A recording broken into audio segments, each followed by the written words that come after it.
promoted Sunday. Philip Montgomery made his first Hokie walk as interim head coach this morning. At 0-3, the new man in charge here at Virginia Tech is asking of Hokie Nation and its very passionate fan base, these young men need your support.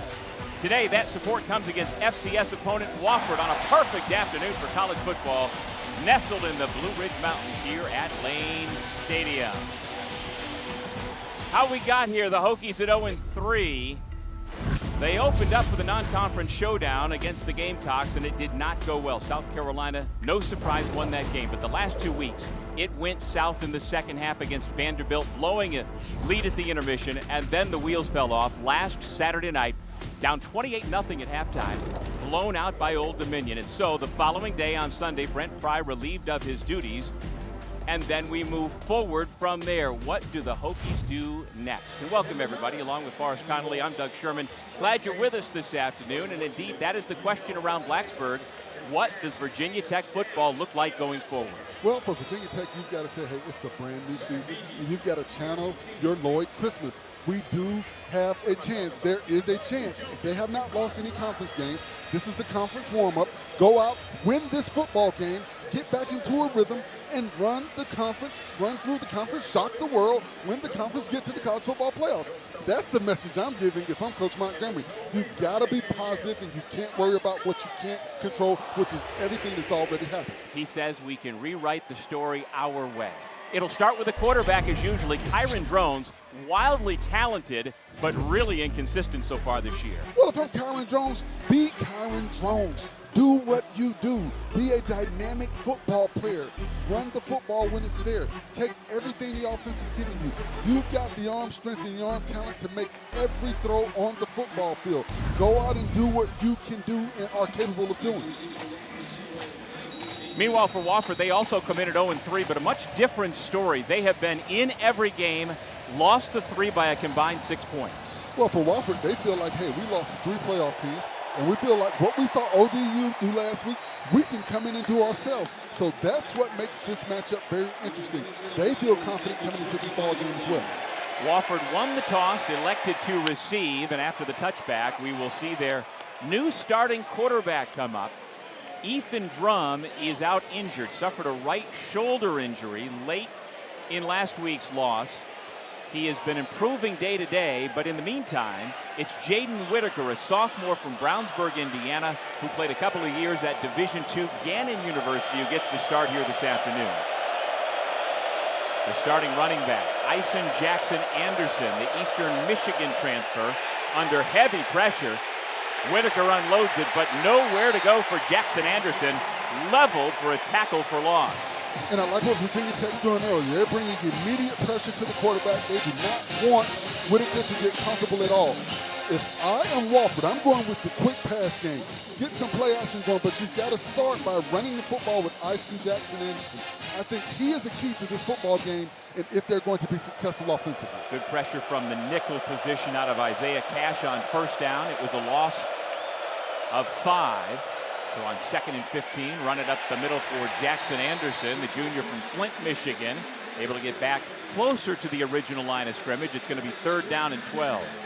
One of the things I'm also going to look for is discipline from the Virginia Tech defensive ends. Last week, a lot of the times when they were supposed to keep contained, they were crashing down. So that RPO game can work for Wofford if they're able to read those defensive ends, and those ends don't play disciplined football on the edge.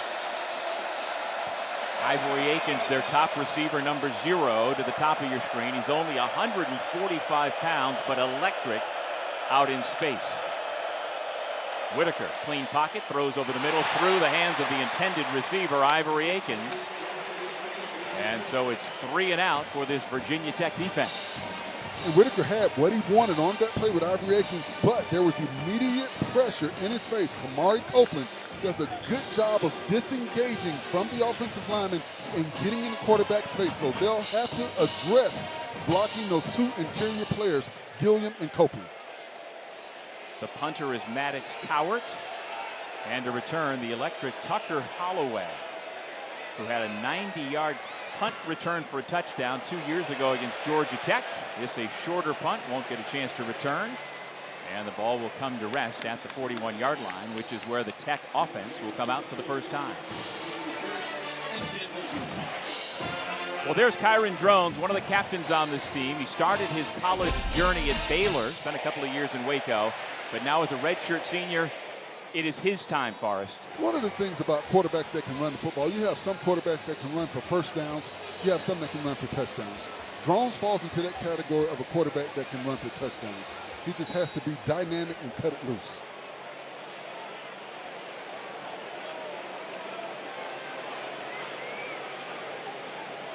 Benji Gosnell, one of the captains as well of the offense in motion. He's a lead blocker for Marcellus Hawkins. Finds a hole and picks up 7 yards on first down. A good job by the offensive line that has dealt with injury early in the season, getting up to those second-level defenders, covering them up, getting blocked, giving the running backs lanes to get up the field. Keep it on the ground, second down. Once again, a big hole to run through for number 27. Breaking tackles all the way to the 26-yard line. Marcellus Hawkins finally brought down by Darius Malcolm. And it all starts with movement at the point of attack. You see offensive linemen getting up to the second-level defenders, covering them up, getting a hat on a hat. That's what you need to do if you're Virginia Tech. Get up to those second-level defenders. Outside linebacker Elijah Washington had a shot, couldn't bring him down, so on the march, the Hokies.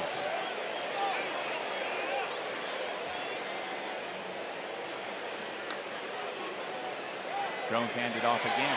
And again, it's Hawkins finding plenty of space to maneuver inside the 20-yard line. Virginia Tech inside the red zone as Caleb Oliver came up from his linebacker position to make the tackle. And a great job by number 66, Montavious Cunningham, getting up on that linebacker and covering him up. 10-yard gain for Hawkins, a redshirt junior running back from Oklahoma City. Keep feeding him. It's been working. Finally, that defense stands up. Seth Foster from the nose tackle position drops him for a 1-yard loss.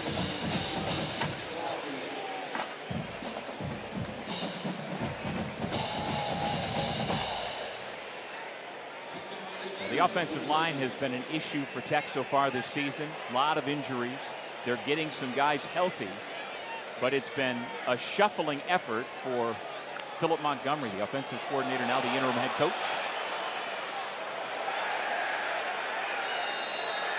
Stop back near the original line of scrimmage. That'll bring 3rd down and 10. And you know, Doug, we talked about some of the offensive struggles of this Virginia Tech team. You've got a new offensive coordinator, a new offensive line coach, and then you've got a plethora of injuries along that offensive line. So that has contributed to some of the difficulties they've had offensively. For the 1-yard pickup from P.J. Prelo. He stays in alongside Drones. And as you may have noticed by now, everybody's wearing white. This is their annual whiteout game. Virtually everybody in the stands wearing white.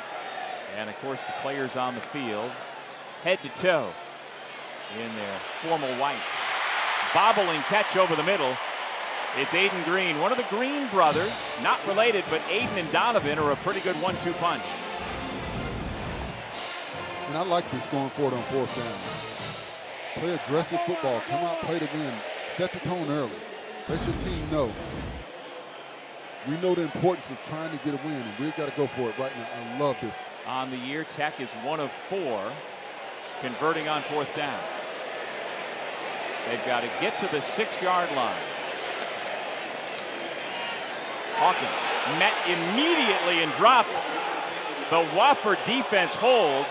Omarion Brown, the sophomore from Woodbury, Georgia, blew that one up. Omarion Brown with the swim technique to get into the backfield. Right as the back is getting possession of the football, Brown is there to cover him up. You've got to fire off. You've got to play with a flat back. Not a good deal on the 4th down. They did not get it. You've got to do better. Stopping penetration at the point of attack.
little hint of fall here in Blacksburg, Virginia. Gorgeous day at Lane Stadium.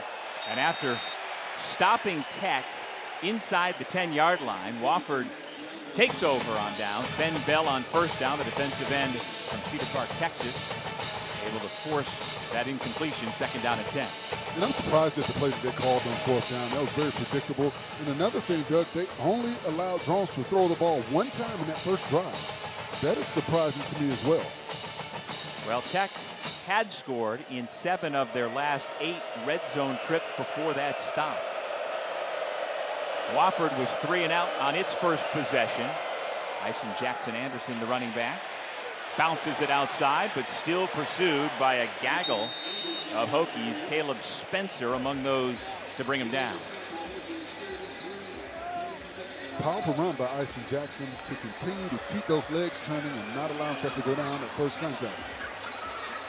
Jackson Anderson picked up 3 yards. He's a young man at Eastern Michigan. He was known as Elijah, but when he transferred to Wofford, he wanted to change his name, so he's Ison Jackson Anderson now.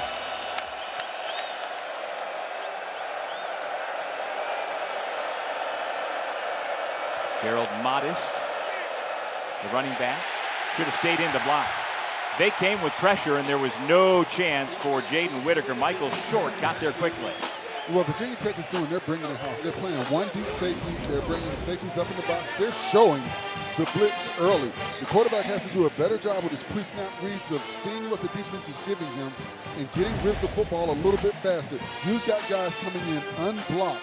So I think Wofford needs to change their offensive strategy when they're going to throw the football, get into a max protection, protect your young quarterback, give him time to try and find a receiver, have a 1 or 2 receiver route. If he doesn't see what he likes, get rid of the football, because right now Virginia Tech is bringing the house. Standing with his heels on the back of the end zone, Maddox Cowart able to get out the punt. His first went for 36. This one much better. Good coverage downfield. A flag comes in at midfield.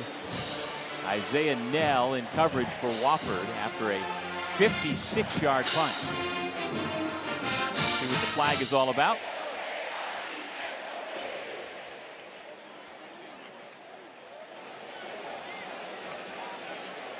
During the return, legal block in the back, number 4, return team, 10-yard penalty from the spot of the foul, first down. That's on Christian Williams.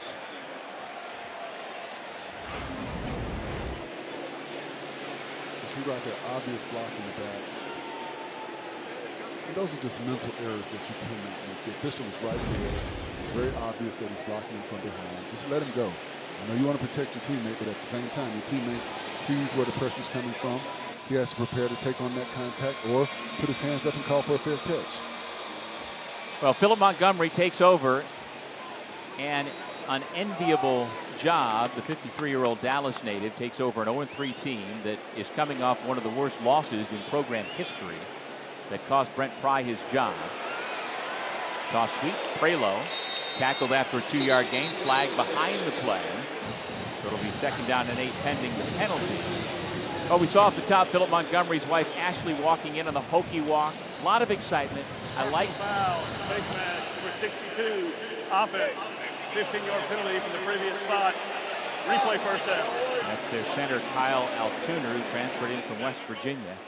But the whole idea is that Coach Montgomery is trying to steady the ship. He did make a couple of changes this week. He implemented a little bit of a different practice schedule. Now Virginia Tech sweats a bit on Thursday. They hadn't previously, and then had a normal walkthrough type of practice yesterday. This is what he did during his tenure as head coach at Tulsa and Forest. It's what he's comfortable with going forward.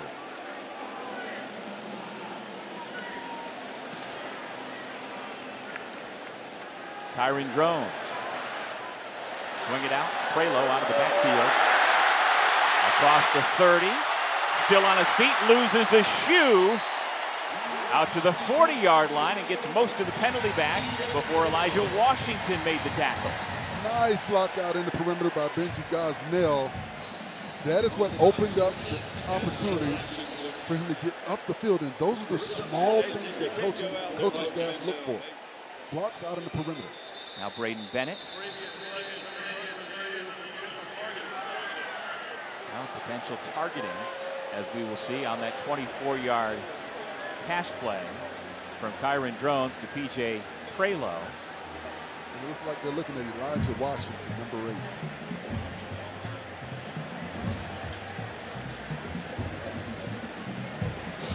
So we'll take a break and find out from the referee, Nolan Dumas, when we come back, if indeed there was targeting.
Disqualified for the remainder of the game. We just got the answer we were looking for. Elijah Washington, the outside linebacker, is called for targeting. And so he is disqualified for the game. The redshirt freshman from Kennesaw, Georgia, will be replaced by John Schaefer. And what's interesting about this, he did not hit him in the helmet or above the shoulder pads, but he launched and he hit with the crown of his helmet.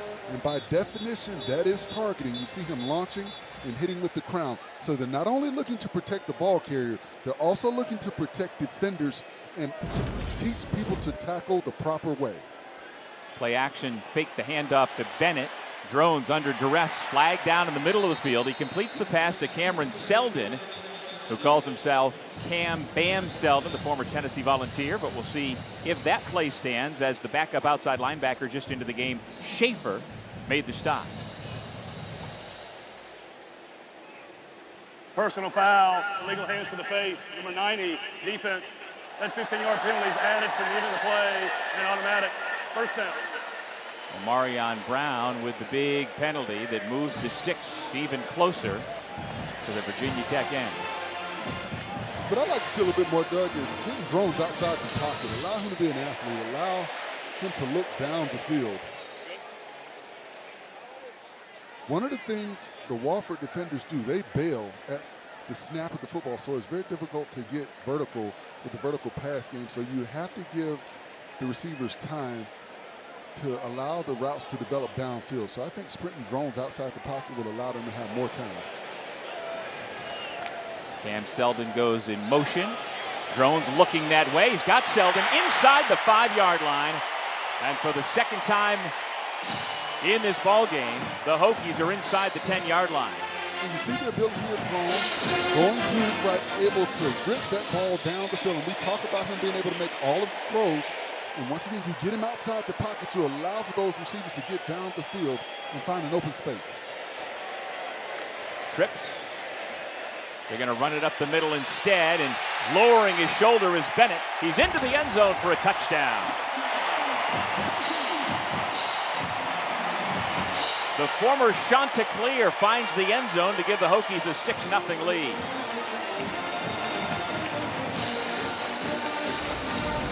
Watch the offensive line fire off the football. You see white jerseys moving black jerseys backwards, and that's what you want to see if you're a running back.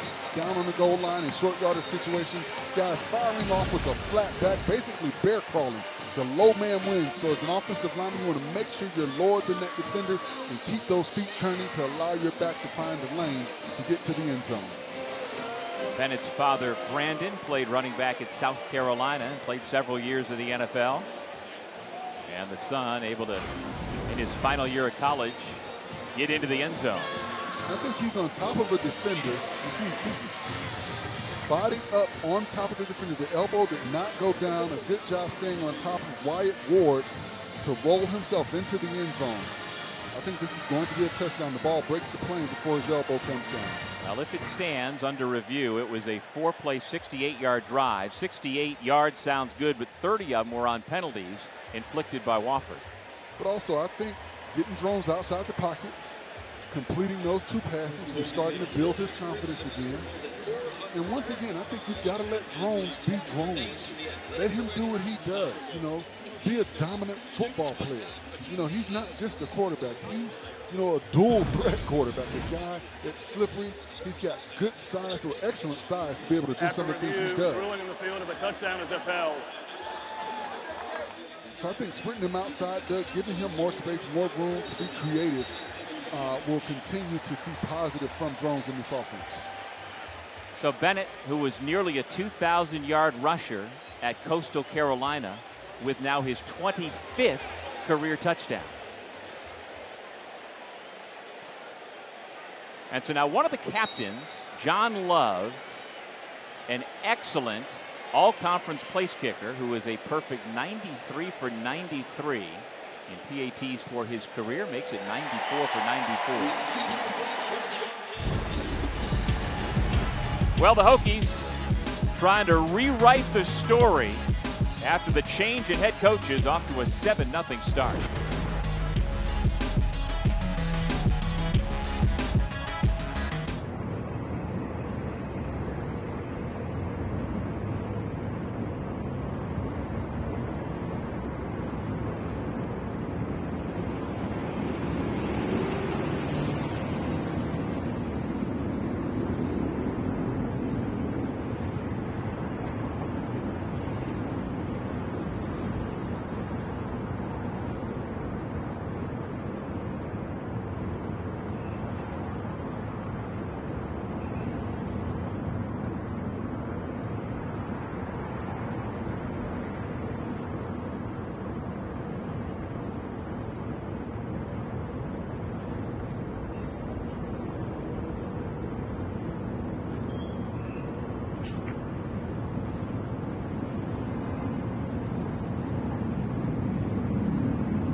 You're watching the ACC on ESPN on Military Appreciation Day here at Lane Stadium. Also a whiteout, and it's also Hall of Fame weekend. They had their Hall of Fame inductions dinner last night, and the fun will continue throughout the weekend.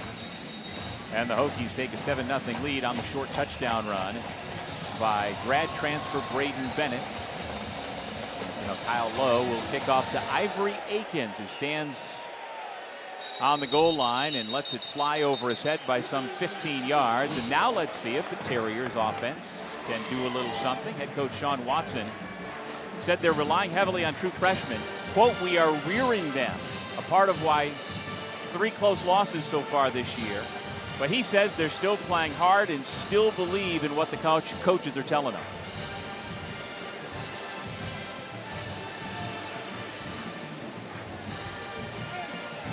Although they are down 1 true freshman on their 2 deep today because Ethan Drum, their starting quarterback, is out with a shoulder injury. Jaden Whitaker getting the start. And with the 2 running backs, he gives to Jackson Anderson, who kicks it outside, but good pursuit by this defense from Virginia Tech. Cody Heisman and Asen Stevens among those making the stop. You see what Virginia Tech did on this defensive series. They come out, now they're playing 2 deep safeties. They feel like they can get pressure with that front 4. So they're going to sit back now. So this is a game right now. They're playing a game of cat and mouse with this young quarterback. They're giving him different looks and different schemes to try to decipher.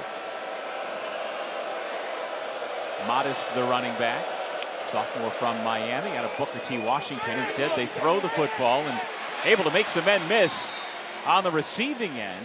A marvelous job to get positive yardage and keep Wofford on schedule. It's Isaiah Scott with a big play. Good job by Scott on the outside, and way to avoid Jordan Bass, number 6. You've got to make that tackle. You've got to break down when you get to the offensive player to make that tackle. I know you want to come up and make the big hit, but the job needs to be done, and the job is making the tackle. A 9-yard gain, their biggest so far the afternoon, and so it's 3rd down and 2.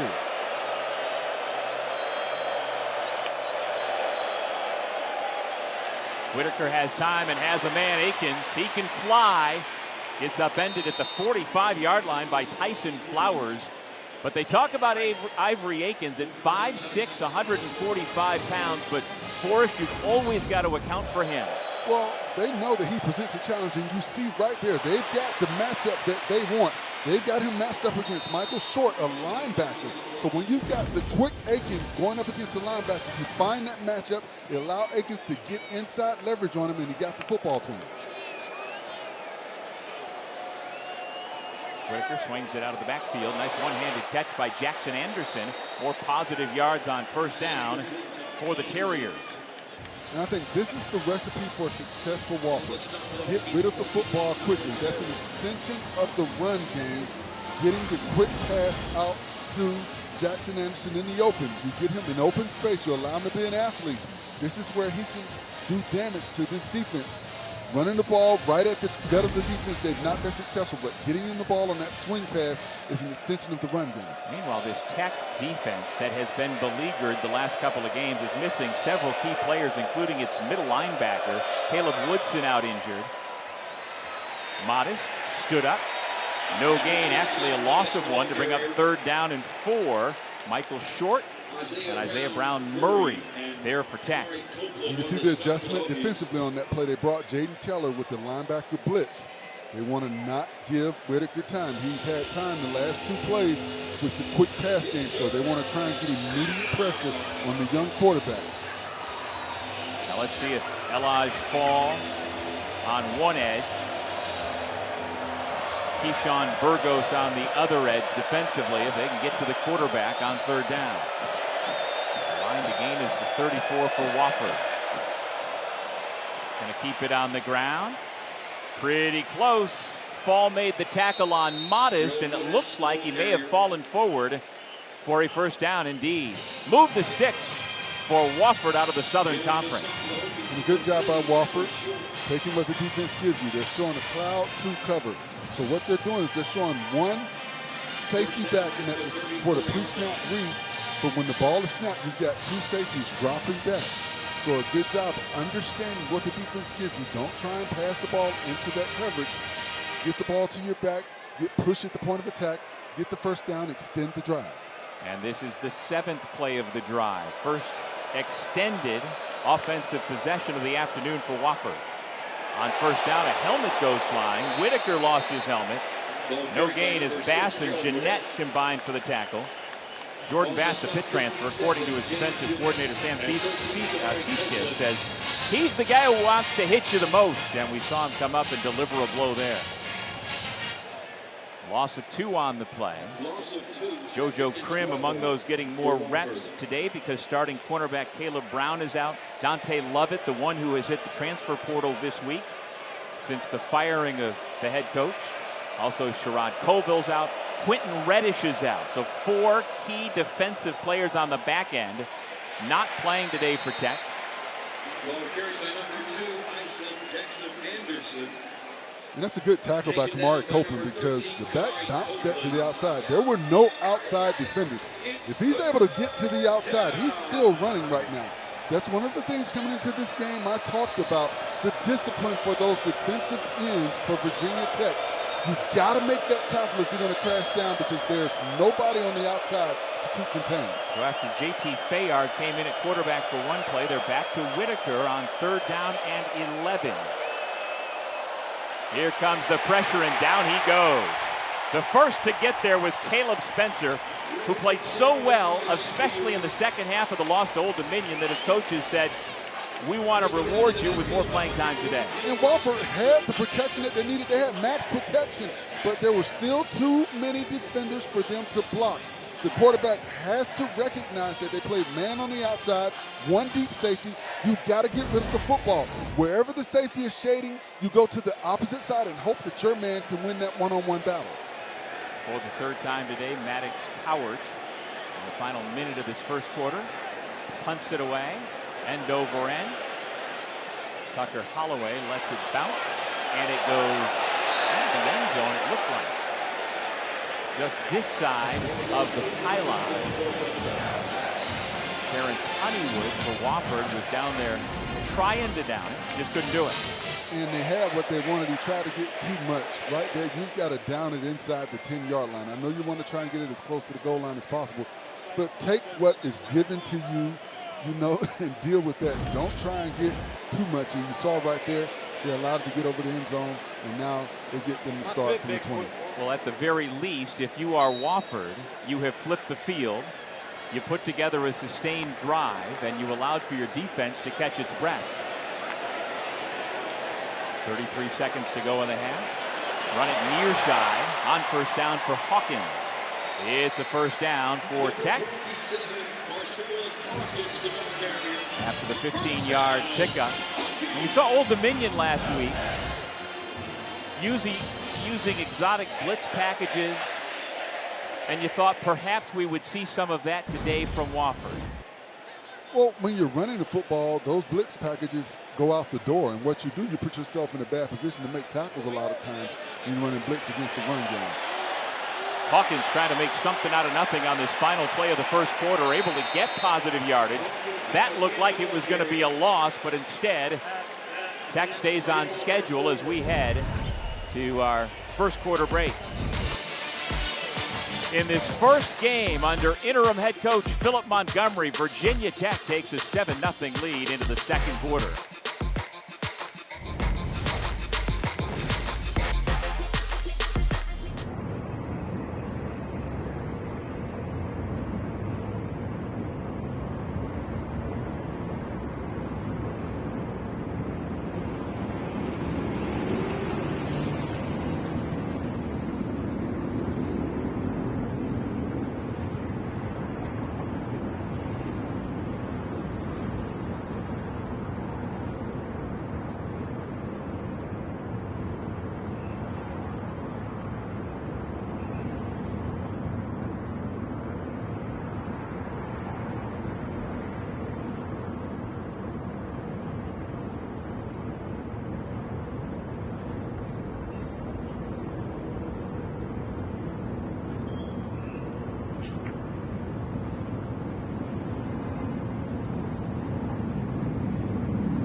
It's a good day to be at the Duck Pond. Good day to be a Hokie here on campus at Virginia Tech. A gorgeous afternoon for football. A near capacity crowd. And the home team with a 7-0 lead here early in the second quarter as we get things underway. Virginia Tech now heading from left to right with Kyron Drones, their fifth-year senior quarterback. Fakes the handoff, finds the motion man. Nice job to get some yardage near the first down. And it is a first down Virginia Tech on the catch and run by Cameron Selden, one of the transfers back to his home state here in the Commonwealth. And Drones is 5 of 5 early in this football game, so he is on point in a great rhythm so far. And they've been playing complementary football so far in that first quarter. Hawkins carried the football 7 times for a season-high 62 yards. Good pressure to force the pass out of the reach of Aiden Green. Darius Malcolm was in pursuit. That's 8.9 yards to carry, almost a first down every time he touches the football. And that's a reflection of the offensive line doing a good job of covering up those defenders, firing off, and knowing where to go. We talked about a lot of youth from that offensive line, but those guys are gelling and knowing where to go and playing with emotion, what Coach Montgomery talked to us about. Meanwhile, Wofford has negative rushing yards. What do you think about the fact that Kyron Drones is the leading rusher so far this season for Virginia Tech? Well, you know, once again, he's a dual threat quarterback. You never want your quarterback to lead your team in rushing. But when you look at what Drones is able to do and what he means to this offense, he's kind of, you know, that Swiss Army knife quarterback. He can do it all. You don't want him to lead your team, but you understand why, because of the dynamic player that he is. 3rd down and 7. Dual receivers on either side. Here's Drones looking left. Now checks it down. Comes to the near side for P.J. Prelo. Across midfield inside the 45-yard line. Gets walloped but holds on to the football.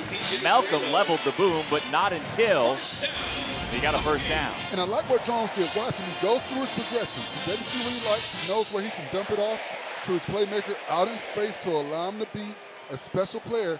But I like what Drones is doing, going through his progressions, taking his time, taking what the defense gives him, not trying to press it or force it in there.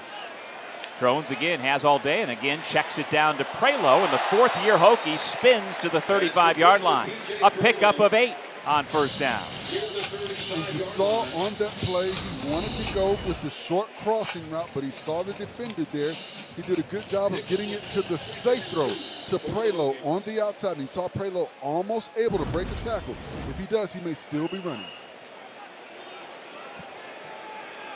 And of course, P.J. Prelo, the son of Pearson Prelo, the great Hokie back in the 90s, who is back here in Blacksburg as the safeties coach. P.J. takes it, has all the room to run on the left side, breaks a tackle and falls forward inside the 20-yard line. Zaid Rogan, a freshman defensive back, was hanging on for dear life. Nice job out front blocking by Montavious Cunningham. And a good job getting out to the outside shoulder, getting outside level. You see number 55, he's able to get to the outside shoulder. He does a good job on that tandem block. First, using that inside hand to help his guard, then getting out to the edge to get that corner to allow Prelo to get around the edge. And 55 for us is Tomas Rimac, one of the NFL prospects, a redshirt senior who transferred here from West Virginia following the O-line coach Matt Moore from Morgantown. He has a man, and in stride, Drones hits Devin Alvis. Touchdown, Tech.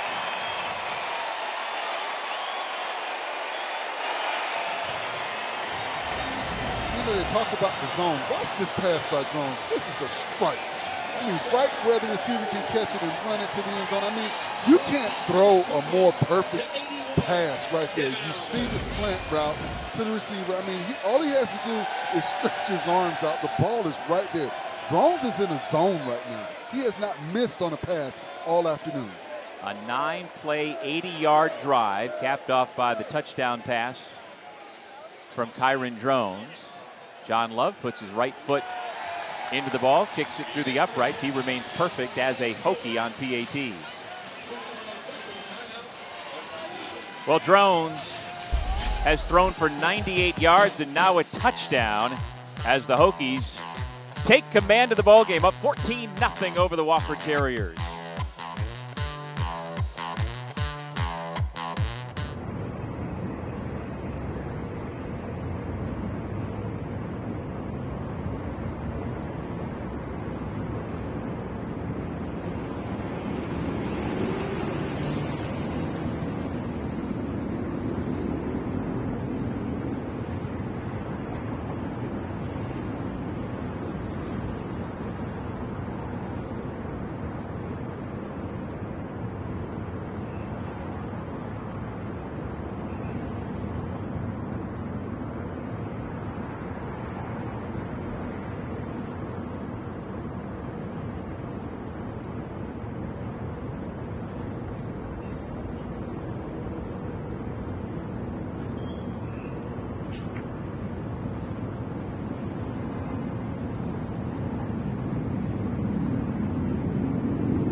Doug Sherman, Forrest Connolly back at Lane Stadium here in Blacksburg, Virginia. And I think it's safe to say, Fo, that Kyron Drones has gotten this game off to a better start than he did last Saturday night against ODU. Well, he heard all the chatter all week long. He heard about the mental miscues that he had. He heard about the turnovers. But he has done what you expect your leader to do. Get into that playbook, study. You know, don't worry about what you can't control. Those things happen. Those are a learning experience, a learning tool. You learn from your mistakes and you get better. And you've seen the result this afternoon early in this football game. Well, last week in the loss to ODU, the second half was so much better than the first. He completed 26 passes last week to 12 different receivers. And on their scoring drives today, he has been efficient. 8 of 9 passing, nearly 100 yards, and the touchdown. The first of the career on the receiving end by Alvis. And I like what I've seen from him throughout this afternoon. He's going through his progressions. He's taking what the defense is giving him. He's not trying to force it. And he is just doing a good job of watching and playing the type of football he's capable of playing. And that is what this team is going to need as they enter into conference play starting next week. That, by the way, was the 780-plus yard drive touchdown for a touchdown this season for the Hokies. So Wofford's offense back out there. Jaden Whitaker, the quarterback, hands it off to Ison Jackson Anderson. Jason Abbey, the redshirt sophomore from Richmond, Virginia, making the tackle, and this is 20th career game. One of the difficulties for Wofford interior-wise is blocking those two interior defenders, Kamari Copeland and Kelvin Gilliam. And you see those guys, as well as the other interior defenders, Cody Huston, Emmett Laws, Emmanuel Hickman. Those guys are getting pushed right in the center of that offensive line. And when you get that push and that penetration, it prevents the offense from getting that rushing attack going. Grant Tucker is coming to the game at wide receiver, number 11 in black. He'll be out blocking if that pass had been completed. Jackson Anderson, though, could not come up with it as Whitaker's delivery was well below his knees. And good pressure by Tyson Flowers to get in Whitaker's face, and it looked like he may have got a fingertip on that football. But once again, what you want to do is get pressure on the young quarterback. You know, make him think. Whitaker, the last couple of years at the Division II level at Gannon University in Erie, Pennsylvania, was outstanding. A dual threat quarterback, freshman of the year in his division last year.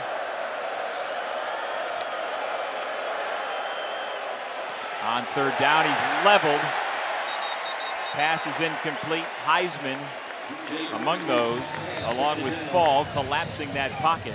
An incompletion to bring up fourth down. And L.I.'s Fall is right in his face. And that is what a quarterback can't step up into the pocket. As the guards, you've got to be stout at the point of attack.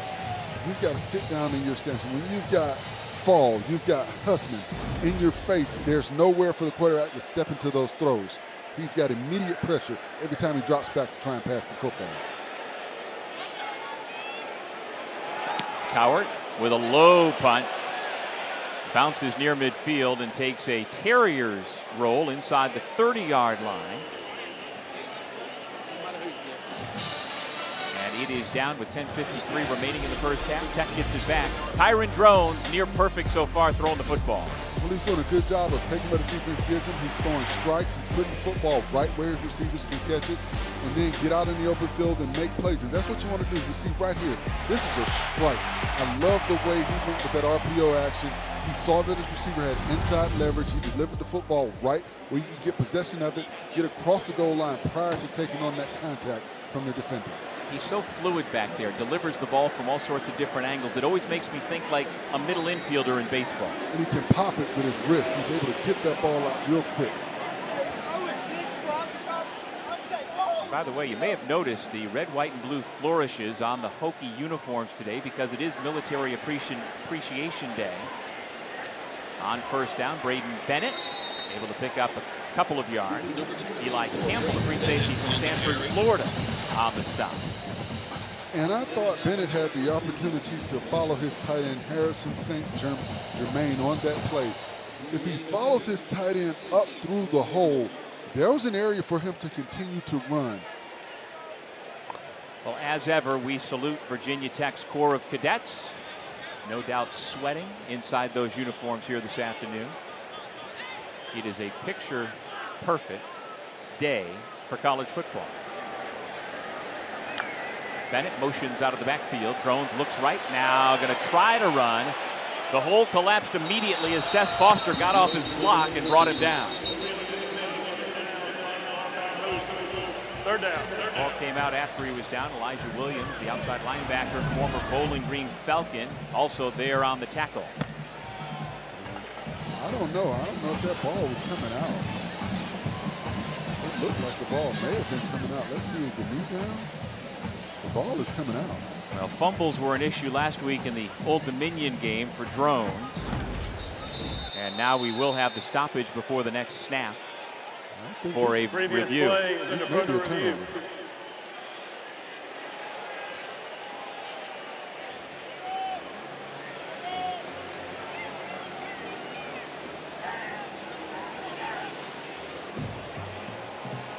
So we'll take a break while they review. Is it a fumble or not for Kyron Drones?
Upon further review, it was indeed a fumble, and so Kyron Drones gives up the football back to Wofford.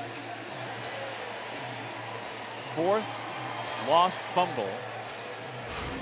For the fourth fumble, third lost so far this year for Drones.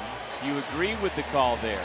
Absolutely. Namarion Brown did a good job of punching the ball out at the end of that play. That's what you're taught to do as a defender. Punch at the football, try and knock it out. And Elijah Williams covered the fumble, and so no, Wofford starts with its best field position of the afternoon. Gerald Modest with a tremendous block on pass protection, but it's deflected and intercepted. The pass is picked off on a beautiful diving play to get the football right back by the Hokies, thanks to Kamari Copeland, the defensive tackle, who somehow, with those good hands, makes the play. You see the athletic ability. First, you got James Jeanette jumping up and batting the football, and then Copeland at 6'3", 285 pounds, able to turn around with the athletic ability and get out there and dive and give up his body to squeeze that football and bring it close to his body and not allow it to touch the ground. That is all you can ask for your defense to do. Go out and get the football back for you. Great job by Copeland. Well, we asked the defensive coordinator for Tech yesterday, Sam Seifkis, who has the best hands on your defense? And he joked and said, they all have terrible hands despite what they say. Well, we just saw some good hands, not just from a defensive back, but from one of your down linemen. So Tech's offense back out there. Run the football to Sheldon. Makes a man miss, still on his feet across the 30-yard line and then driven back after a 1-yard gain to Tyner in pursuit for Wofford. And a good job by the Wofford defense to stretch that out. You don't want to give up that edge. You want to continue to stretch that play, stretch it, because you know you've got pursuit coming from the backside. Don't allow him to plant that foot and get north and south. A good job not allowing Selden to get north and south. So Selden comes out after a 2-yard pickup. Maximus Pulley is the leading tackler this year. He's got the stop there. He leads the team coming into the game in tackles with C.J. Coombs, who is out injured today, along with several Wofford defenders. That pass is dropped by Gosnell. Yeah, Elijah Washington, an outside linebacker. Scoot Luster, a cornerback. And C.J. Coombs, one of the leaders on defense for Wofford, all not playing today in Blacksburg.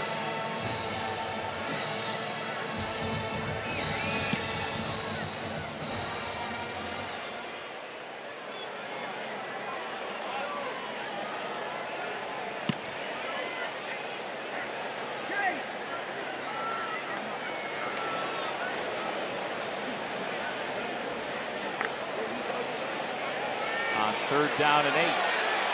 Drones moves the pocket, finds a man, kept the play alive long enough to get to Jairicus Hairston, whose first career catch was a 2-yard touchdown 2 weeks ago against Vanderbilt. Had another catch last week, and now he's got his 3rd of his career. Look at the protection by the offensive line. A good job of giving Drones what he needed, the time he needed. And I love what the offensive tackle did on the outside, Thomas Brydman. He's able to turn and run that speed rusher past the quarterback's level. Drones again keeps his eyes downfield, now steps out, hit late, but no flag as he just cut his losses. Able to pick up maybe a yard on 1st down. Logan McLeod was the one closest to him and gave him a little shot near that sideline. Just a little love tap. Little love tap. Well, just let him know I'm here. The slot receiver is Selden.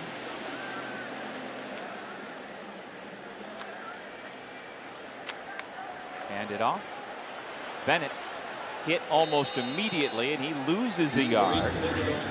So it goes back to the original line of scrimmage, thanks to the defense of Eli Campbell, to bring up 3rd down and 10. And Marion Brown, once again, disrupting that play, number 90. He's continuing to be a disruptive force from the defensive tackle position.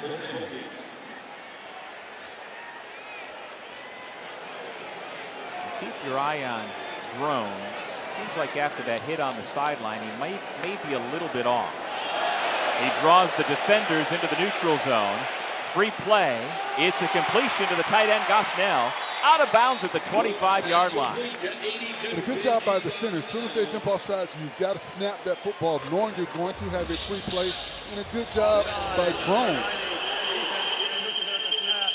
That penalty is declined. The result of the play, the 1st down. A lot of times the defenses will react and know that they're offsides, and they will be slow to go through the play process. And a good job by Gosnell getting out in the open field and giving Drones somewhere to go with the football.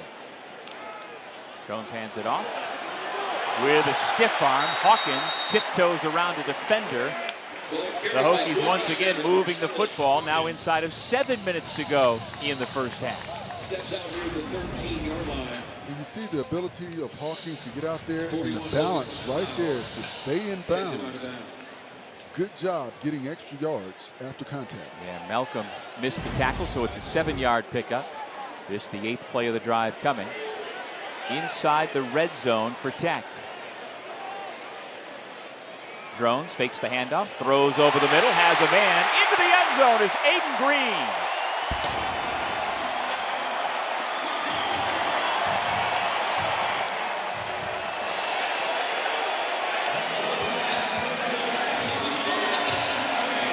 Aiden Green, one of the highly productive wide receivers this year for Tech, youngest of 5 boys in Knoxville, Tennessee. He originally committed to Cincinnati, but the folks here in Blacksburg certainly are glad to have him in the Chicago Maroon and Burnt Orange.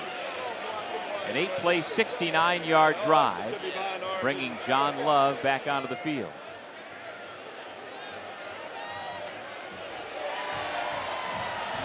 Extra Another impressive drive for Tech, guided by Kyron Drones. And it's almost a carbon copy of the touchdown previously. He saw the safety shaded to the inside, man coverage on the outside, his receiver had inside leverage, throw it where he can make a play, touchdown, Virginia Tech.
Back at Lane Stadium in Blacksburg, where Kyron Drones has had a really good first half. 11 of 13 passing, 157 yards, a couple of touchdown throws. 3 different Hokies have scored to make the score, 21-0 Virginia Tech. And now Kyle Lowe will kick off to Ivory Aikens in this game of winless teams. Both 0-3. Somebody's got to win today, and as you'd expect, the FBS team is out in front. However, as we pointed out, their quarterback Drones a little bit gimpy, and it was not apparently on the play that we had indicated where he got hit on the sideline. The previous play, just a little tap there by Elijah Williams, and it appeared that Drones tripped a little bit and has been limping just a bit ever since. Not sure whether it's anything to be concerned about, that they are retaping one of his feet. And with the score 21-0, I wouldn't be surprised at all, for a variety of reasons, if we see Pop Watson, the backup quarterback, at some point this afternoon. Yeah, it looked like he may have just tweaked something on that play. Let's hope he's going to be okay. Wofford runs on first down with Jackson Anderson. Antoine Santiago in on the tackle. He's getting a lot more playing time today without Caleb Woodson, their starting middle linebacker.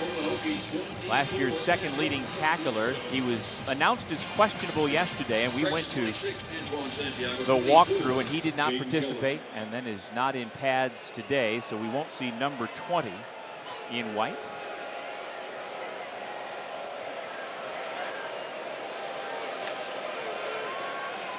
On second down, run it again. Jackson Anderson being featured today. Jaden Keller with the stop. And you see what Virginia Tech is doing. They're showing a 4-man front prior to the snap. They shift to a 3-man front, but then they bring the blitz from the opposite side. So what you're doing is you're making the Wofford offensive linemen think and try and figure out what their blocking assignments are. Keller lost his helmet on that play, so he's replaced for at least one play by Michael Short. Short got his first. Number 11, offense. Got his first 5-yard start. penalty. Still third down. A couple of weeks ago. Jackson Anderson limps to the sideline for Wofford.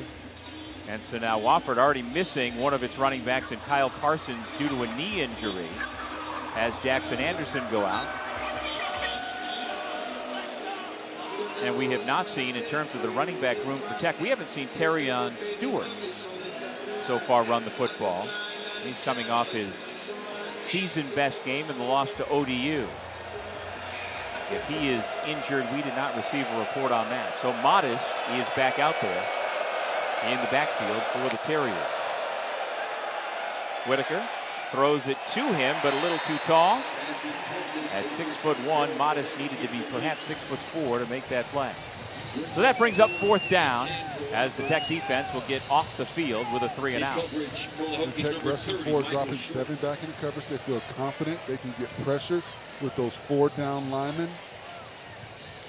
And that is when Wofford has to do a better job of giving the quarterback more time. I think on that play, Whitaker got rid of the ball a little bit prematurely, but that's because he's seen pressure all afternoon and he has to hear footsteps.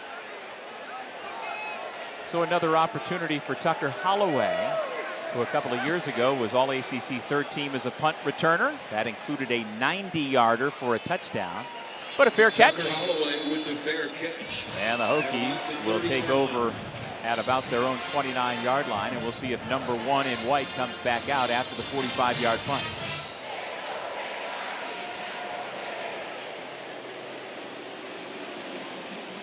Well, so far, Forrest, I have not heard any boos that were so prevalent last week, and we didn't know what we would expect. Now, the scoreboard tells you they shouldn't be booing, but you wonder after the firing of the head coach on Sunday, the fans, how do they feel about the change? Win or lose how your team plays, you just know, okay, this is a new start.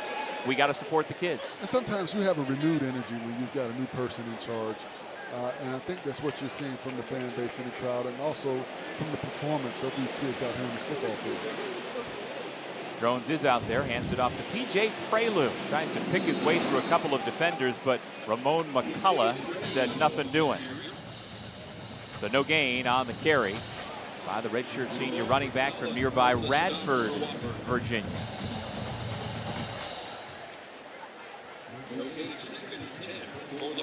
After getting that foot retaped, Drones plays on. Well, he was a 4-star recruit coming out of Shadow Creek High School in Houston. Picked Baylor over Auburn and Arkansas, Vanderbilt, Pittsburgh. That pass dropped in and out of the hands of Donovan Green. He comes in as the number 1 target for Drones, targets him there, but Green just couldn't hang on. And he felt Maximus Pulley coming up, but you've got to get possession of that football prior to the contact. I know you want to make a play. You see the defender coming up and closing, but you've got to squeeze that football, help your quarterback out. Well, Drones has 2 incompletions today, and they are both drops. That time by Green, the former Wake Forest Demon Deacon.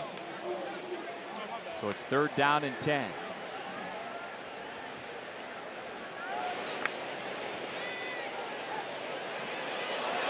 Drones pressured, and now he gets drilled.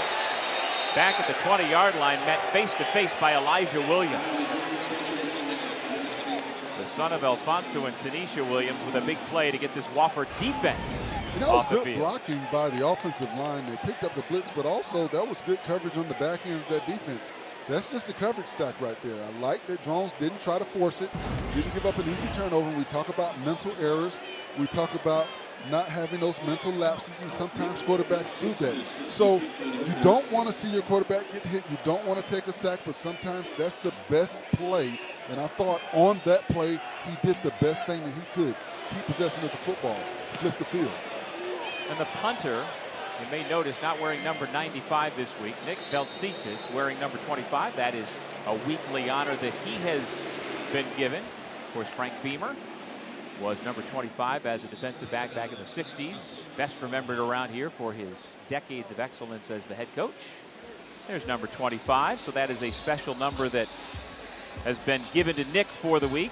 You know, Nick Beltsitsis, to me, is a remarkable story. He's from Fairfax, Virginia. He was offered scholarships to go play elsewhere, Air Force Academy, Army, but he chose to instead be a preferred walk-on here. Now, that's not all that uncommon, but the fact that Nick was here the last 4 years for us and didn't play once. He stayed and waited his turn until this year, as a fifth-year senior, he gets his chance to be the punter. And that lets you know he's a Hokie through and through. No doubt.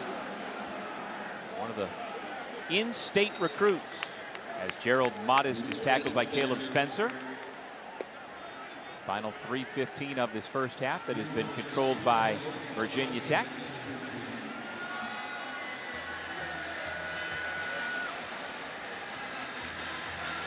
Now, time of possession so far favors Tech, but not by as much as you might think. They have had precise scoring drives. Tech is averaging 7.3 yards per carry. Well, that was in the first quarter. Now it is slowed a bit in the second quarter, only 2.5 yards per run. Jaden Whitaker has a man at the 45-yard line, takes a couple of shots, hangs on to the football, but Ivory Aikens pinballing around all 145 pounds of him. Forrest, you were 145 pounds, what, in third grade? Maybe first grade. I give him credit. 4-yard gain, took some punishment, but now it's third and manageable for Wofford. And that's all you can ask for if you're Wofford. Put it in third and manageable. Now you open up the playbook more with more opportunities to try and convert this third down.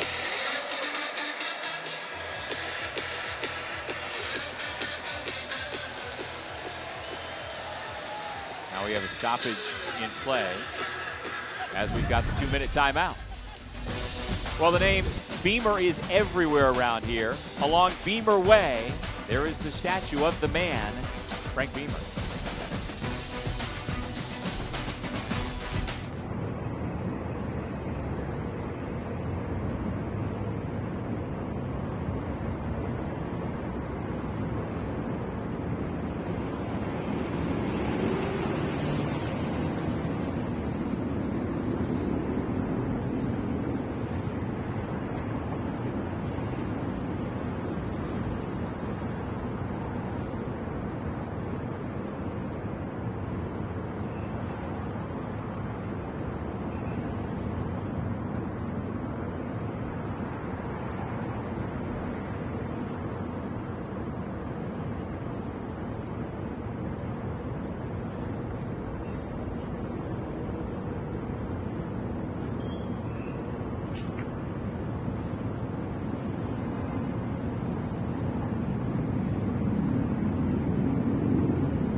On a whiteout Saturday here in Blacksburg, Virginia, the home team, with 2 minutes remaining in the half, on top 21-0. And you were saying during the break, Forrest, it is a perfect day for college football. Absolutely wonderful. The sun is out, the wind is blowing. Now can, with 2 minutes to go in the half, the Terriers get something going. Number 0, Ivory Akins. Yards after catch, a big first down reception and run. Finally tracked down by Ben Bell. Tyson Flowers to safety as well. And Ivory Akins is a matchup problem for everyone on the defensive side of the football for Virginia Tech. He's not the biggest guy in the world, but he's a very quick in and out of his route runner, and it's very difficult for defenders to stay with him. He picked up 17 yards. Yeah, you get the sense that if he was 5'9", he'd be in the FBS, and if he was 6'1", he'd be in the FCS, and then he'd be in the FCS or FBS. You got it. It used to be easier when it was 1A and 1AA. Just say he'd be at a bigger school. Bigger school. Kelvin Gilliam Jr., the former Oklahoma Sooner, with a big play. And it's a loss of 7. Doug, I continue to be impressed with these 2 interior defensive tackles for Virginia Tech. Their ability to play sideline to sideline as well as get up the field. We know that they're powerful defenders with their ability to bull rush, but the way that they're able to get sideline to sideline and make tackles out in the open field has been extremely impressive as well. Well, Gilliam is the leader on this defense, no question about it. A top 200 recruit out of Richmond, Virginia. Another one of the guys who went away, went to Oklahoma and transferred back to his home state. And he's going to get a shot at the NFL level as well. Absolutely. 6'3", 295 pounds. And, you know, he's all muscle, so he can add on a little more mass if they need. Virginia Tech. And with his ability to play sideline to sideline, he could play on the outside as well as interior-wise at the next level. Sometimes you hear the word tweener. What do you think about that as it relates to him? And if you can play, you can play. I think football player. Warren Sapp was not the biggest guy in the world, maybe 6'1", but he's the quickest through technique I've ever played against. I mean, so you usually see guys at his position interior-wise, 6'3", 6'4", 310, 320, 330. He was 6'1". But if you can play football, you can play football. He's a football player. Let me get this right. You just said something nice about a hurricane? Absolutely. I respect his play. That's it. Well, the Canes and Gators tonight, who are you rooting for in that one? Both to lose? Nobody. I hope they both lose. Along with former Florida State offensive lineman Forrest Connolly, I'm Doug Sherman. Glad you're with us. Nice one-handed catch out of the backfield by Modest. Michael Short and Elijah Fall were right there. We got another flag down on the play. Looks like it's going to be roughing the passer. Whitaker knew he was going to take contact. Personal foul, roughing the passer, number 33, defense. 15-yard penalty from the previous spot, an automatic first down. So this is Ben Bell, the 5th year, spent a couple of years at Louisiana Tech, 3 years at Texas State, looking for his 20th career sack, but got there a little bit late. And, you know, I'm an offensive lineman, so I'm usually leaning towards the offense. But, I think that's one of those plays where they want him to just kind of lay off the guy and not put his full body weight on him when he came down. But that's a touch and go. You can either make the call or not. But, you know, those are mental errors that you don't want your defense to have. But I think when the defensive coaches go back and look at it, he may not have, you know, any disciplinary action as a result. So Bell is replaced for now by James Jeanette. Whitaker. He is dropped at about the 32-yard line. He had time for good coverage downfield, and that is Jeanette able to trip him up for a loss. And that's one of those plays where the offensive line does a good job of giving you time initially. 30 seconds. But you can't block people forever, and when there's good coverage on the back end, there's nowhere to go at the football. You saw Whitaker, he tried to squeeze through. Good job by the defender disengaging and getting him down, because if he's able to squeeze through that first level of defender, all of the other defenders had their backs to him in coverage. And so now Philip Montgomery, the interim head coach for Virginia Tech, uses his second timeout, trying to get the football back to maybe put some more points on the board before halftime. Here's a good look at the man who took over on Sunday. Will Hokie Nation rally around his team? First time he's been on the sideline actually this year, because as offensive coordinator he had been up in the booth, so he moves back down, puts the headset on as he did for many years as head coach at Tulsa.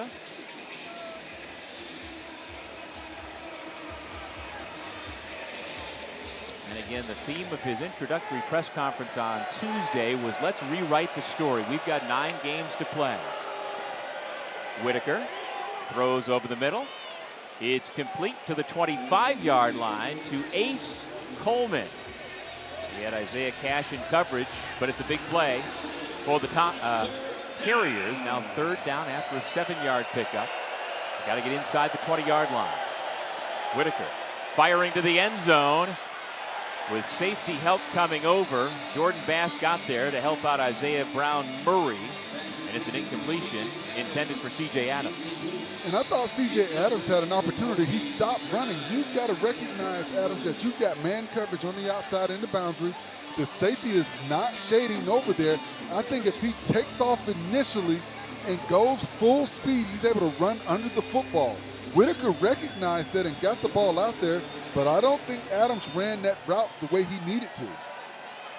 So now Sam Spence, who has been the most consistent of the kickers, gets an opportunity. He doesn't have the biggest leg from 43 yards, plenty of leg on that one, and the Terriers get on the board. A 42-yard field goal. And so Wofford is down 21-3.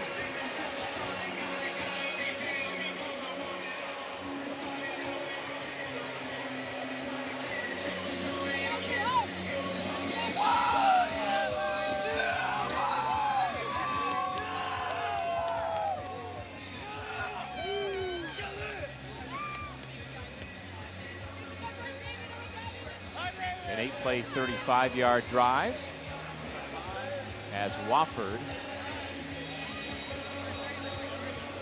cuts it to 18. The band is getting ready for halftime. And a little better field around Lane Stadium than going into halftime last week when the boos were incredible, down 28-0. And then even more telling, most of the fans left. I've never seen Lane Stadium so empty as it was in the second half against ODU last week. Well, one of the things, too, I like what Coach Montgomery told us. He said, you know, if there's any message you can give to the fans watching the game and listening, tell them to please continue to support these young men. We need their energy. We need their encouragement. We're going to continue to work hard and try and put the product that they expect out on the football field. Short pooch punch. Punt by Sam Spence. The kick is handled, though, at the 35-yard line. Well, get all of ESPN College Football all in one place with the all-new ESPN app. Unlock with the ESPN Unlimited plan or log in with your TV provider. And so now, Forrest Connolly, what do you do if you're Tech offensively? Do you try to take a couple of shots here? You try and take a couple of shots, but you have to be careful. You have to know that Wofford's going to sit back defensively. I think you're going to see some shell coverage, keep everything in front of you, but also put themselves in a position where if the ball is in the air, they can make a break on it and try and get an interception. He needs a turnover. Kyron Drones has had a good first half statistically. Going to throw on first down. Prelo able to tip it to himself. Brilliant catch. And just about 9.5 yards on the catch and carry before Elijah Williams brought him to the ground. And the key to that is they got the first down, so the clock will stop while the chains move, and you'll see Virginia Tech get set on the football, ready to go. So they did get more than 9.5, just enough to move those chains. Drones rolls out. He's got Prelo in front of him. Little pitch and catch to midfield, and Prelo smartly dances out of bounds with 22 seconds remaining in the first half. And Wofford's playing a cover 3. They've got 3 deep safeties. They want to continue to keep everything in front of them. Well, they limited it to a 7-yard gain, and now the Hokies are in business.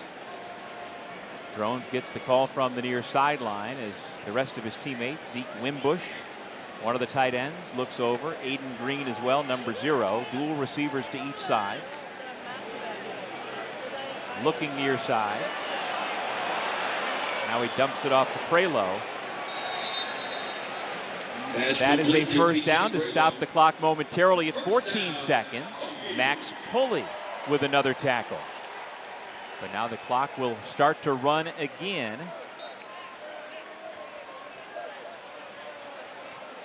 He spiked it. Clock is stopped at 8. Game clock to 13 seconds, please. So they'll put it back to 13 to give Tech a couple of more shots here.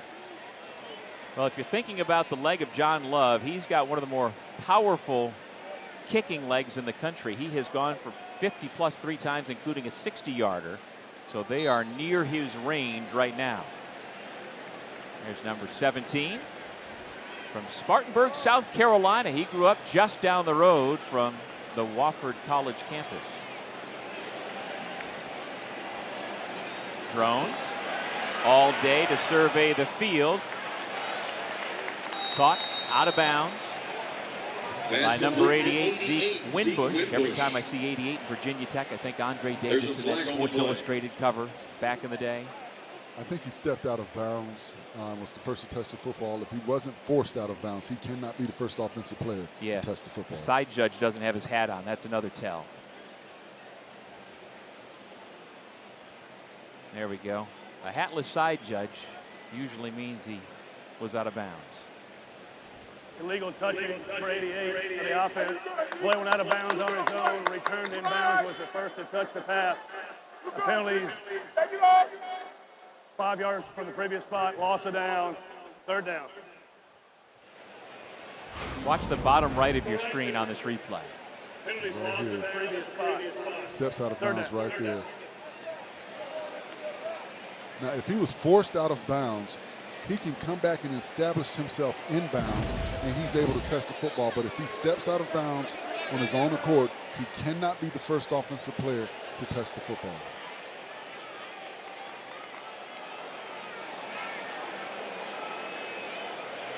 Eight seconds remaining in the half. Prelo able to get out of bounds, and they stop the clock with 2 seconds to go. Jalen Rambert, the starting inside linebacker in coverage. And let's see, do you even think about bringing Love onto the field? Indeed you do. And the crowd loves it.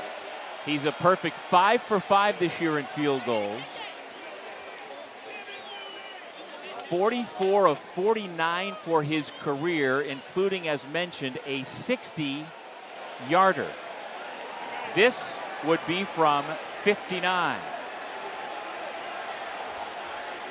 He's got the breeze with him at his back.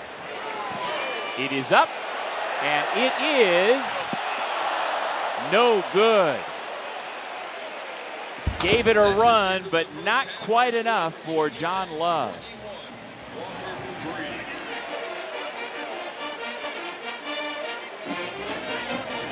Well, Virginia Tech trots to the locker room up 21-3. Coming up at halftime, as you see the largest lead at the break since last year against Boston College. We have a feature for you, and we've got our highlights and statistics on Military Appreciation Day here at Lane Stadium. Coming up after the break, stay tuned for the ACC Halftime Report with Kelsey Riggs-Cuff, Mark Richt, and Tom Luganville as they discuss the state of Virginia Tech football.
what's going on? Welcome into our ACC Network Halftime Report alongside our Hall of Famer, Coach Mark Richt and Tom Luganbill and Kelsey Riggs-Cup.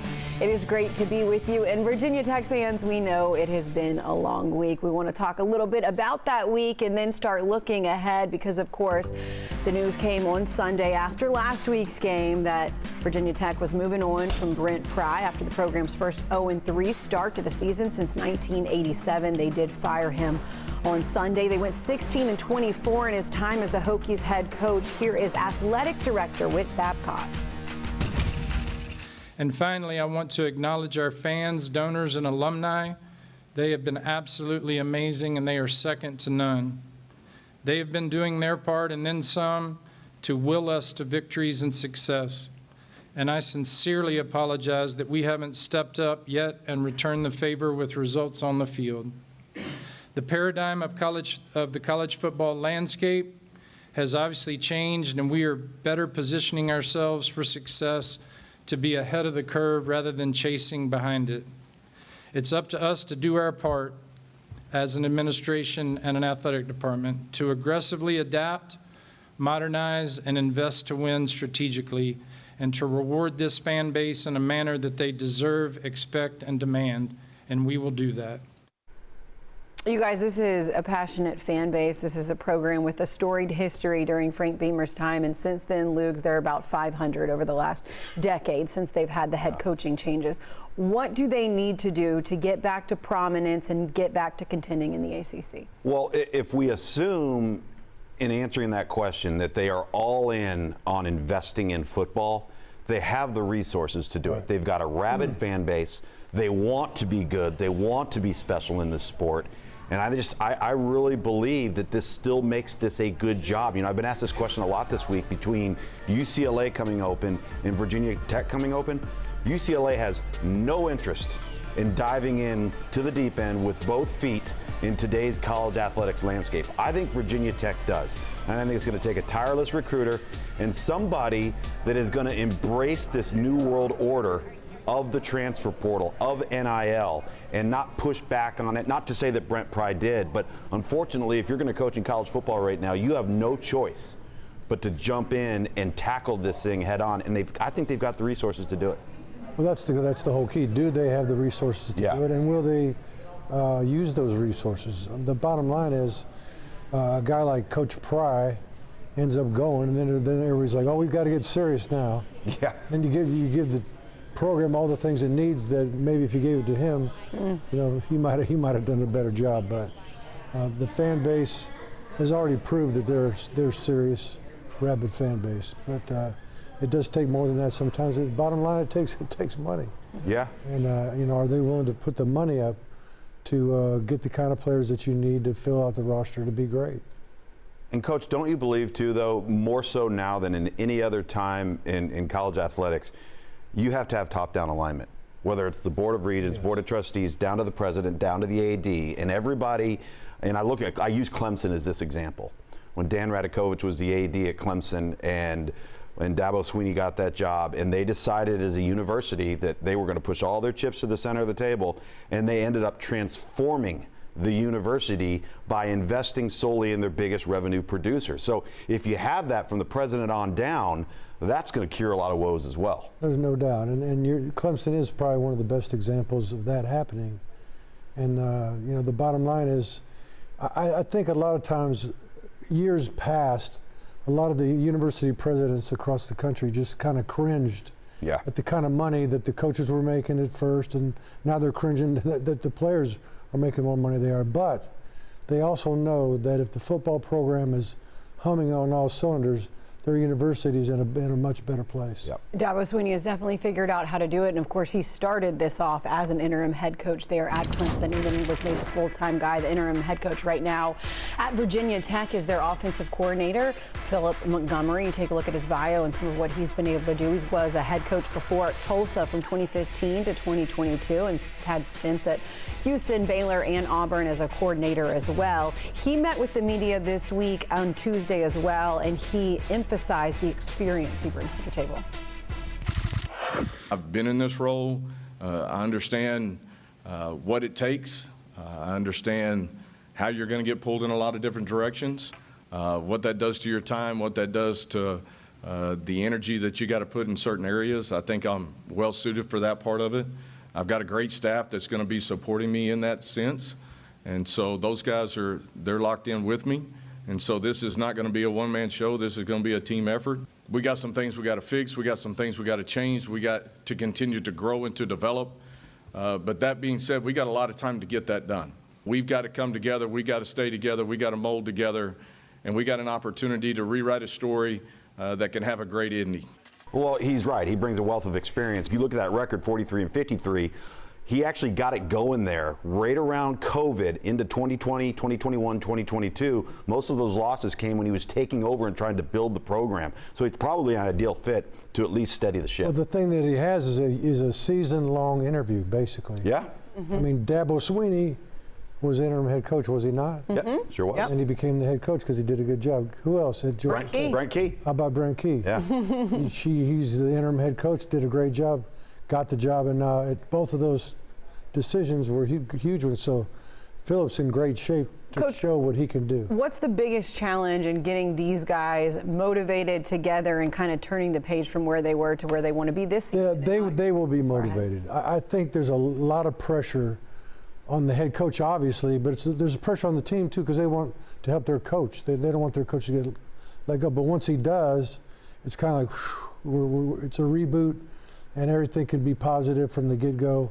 And I think there'll be a lot of energy, not because they're happy their coach left, but because they know what the future holds. Much more talk about this and, of course, all ACC football Mondays and Wednesdays right here on ACC Network with our ACC Network Football podcast with EJ and Roddy. You can get it right here on the network. Also available wherever you get your podcasts. Meanwhile, enjoy the second half of this game.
Welcome back to Blacksburg, Virginia. We are at the half. The Hokies up 21-3 over Wofford. Along with Forrest Connolly, I'm Doug Sherman. Glad you're with us. This 18-point halftime margin, Tech's largest against a non-conference opponent since leading the same Wofford Terriers 20-0 in their only other series meeting.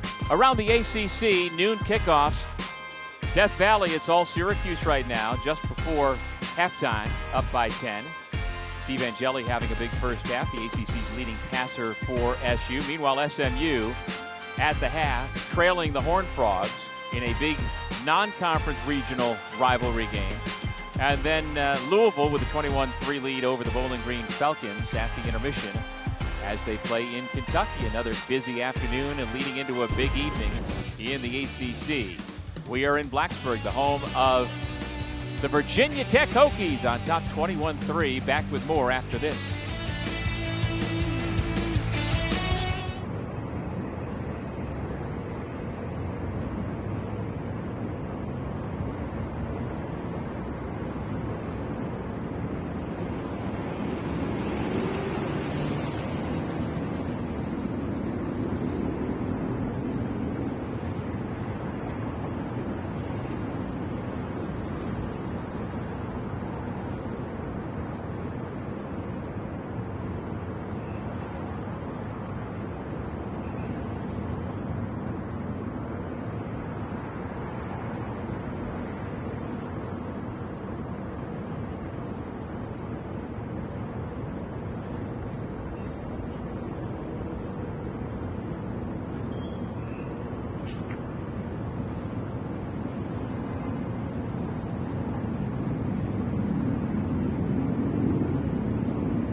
You're watching the ACC on ESPN on a gorgeous afternoon here in Blacksburg, Virginia. It is Military Appreciation Day, and I'm always impressed by how the folks here at Virginia Tech salute our servicemen and women in so many different ways. And we at ESPN also salute them for what they do for us. With Forrest Connolly, I'm Doug Sherman. Welcome back, everybody. And the Hokies seem to get back to being the Hokies a little bit in that first half. 12 penalties, only 4 this game so far. So I think they've eliminated those mental errors, and they're playing Hokie football right now. Kyron Drones got a little bit dinged up, not sure what it was, foot or ankle. That didn't keep him from throwing the football very, very effectively. Well, he did a good job sprinting outside the pocket, taking what the defense gives him. I like this pass right here. But then I thought what he did really good was read and take what the defense gave him here. He saw he had man coverage on the outside, his receiver inside leverage. Both of these touchdown throws were pinpoint right where they needed to be. He came into the game as Virginia Tech's leading rusher. He has not attempted a run today, but he's so much better throwing the football than he was a week ago. And his teammates in the backfield have run the football so effectively, they don't need him to run it as much. Absolutely. And you look at the 3 passes that he did not complete, all of those were drops. They were right in the receiver's hands, so he should be perfect. He's done a great job of hearing all the noise all week and using that as his motivation to come out and have a better showing. And we're seeing the true potential of this young man. Now on the defensive side for us, I've got to give you this statistic. It's special for you. The last time Tech held an opponent to negative yards rushing, it was way back in 2012 when they held Florida State to minus 15 yards rushing. And why do we have to talk about that? Had it been Syracuse, I would not have mentioned it. I know. But when you look at that, and that is what these fans are used to. That is the type of football they're used to seeing. They're used to seeing a very dynamic offense. They're used to seeing an aggressive playmaking defense. So I think that has been the frustration that we've seen the last couple of years with the program, and that's why you saw those Bluebirds last week. You don't see that this afternoon. The team is playing really good football. Can this continue in the second half? Well, Haven Maddox, the true freshman from York, South Carolina, handles the kickoff duties. He'll be kicking to Isaiah Spencer and P.J. Prelo. By the way, Wofford had just minus 11 rushing yards in that first half against this Tech defense. It'll be the Tech offense that gets the football first, as Prelo will return it from inside his own 5-yard line. Makes one cut. Terrific return out to the 35. He is stopped there on a big collision with Terrence Honeywood. And now Kyron Drones, the redshirt senior from Houston, back out to start this second half. Well, you've talked about how dynamic he is. Kyron Drones has done something that College and Pro Football Hall of Famer Bruce Smith never did. College Football Hall of Famer Michael Vick never did. Neither did Antonio Freeman. On and on. Kyron Drones is the only Hokie ever to throw for, run for, and catch a touchdown in the same game when he turned the trick against Georgia Tech. He was the first guy in a quarter century in all of college football to do it. He can do a lot of things if the Tech offense is right. Marcellus Hawkins has been right running the football, averaging about 8 yards per carry so far today. You know, you talk about Drones not running the football. One thing I want to keep an eye out for is how he's moving. We saw he had a little hitch in the giddy early in the game, and he was limping a little bit, so I want to make sure we keep an eye on that as well. And you wonder how long it might be before Pop Watson comes in at quarterback, if indeed that's part of the plan for interim head coach Philip Montgomery. Swing it out near side, out of the backfield as Hawkins makes a man miss. Positive yardage out to the 45-yard line. It appeared that Darius Malcolm had a chance to make a play. Cade Mullador finally got him to the ground. You see Jacoby Hatter, he outran the offensive play. You've got to slow down. And once again, you've got defenders from Wofford that are getting there, but they're kind of coming out of control. You've got to break down and try and slow the offensive player down to get a hand on him. 6-yard pickup, and yes, it was Hatter, not Malcolm, who missed his opportunity. Strong throw to the far sideline on target. It's a completion to Donovan Green. Pass complete to number 3. Zade Rogan, a freshman burner in coverage, but Green at 6'2" provides a good target. And when Drones throws the football like that, there's nothing much you can do. And that shows you his ability. He's throwing from the opposite hash, and you see the arm strength on that throw. 9-yard pickup. So it's 2nd down and 1.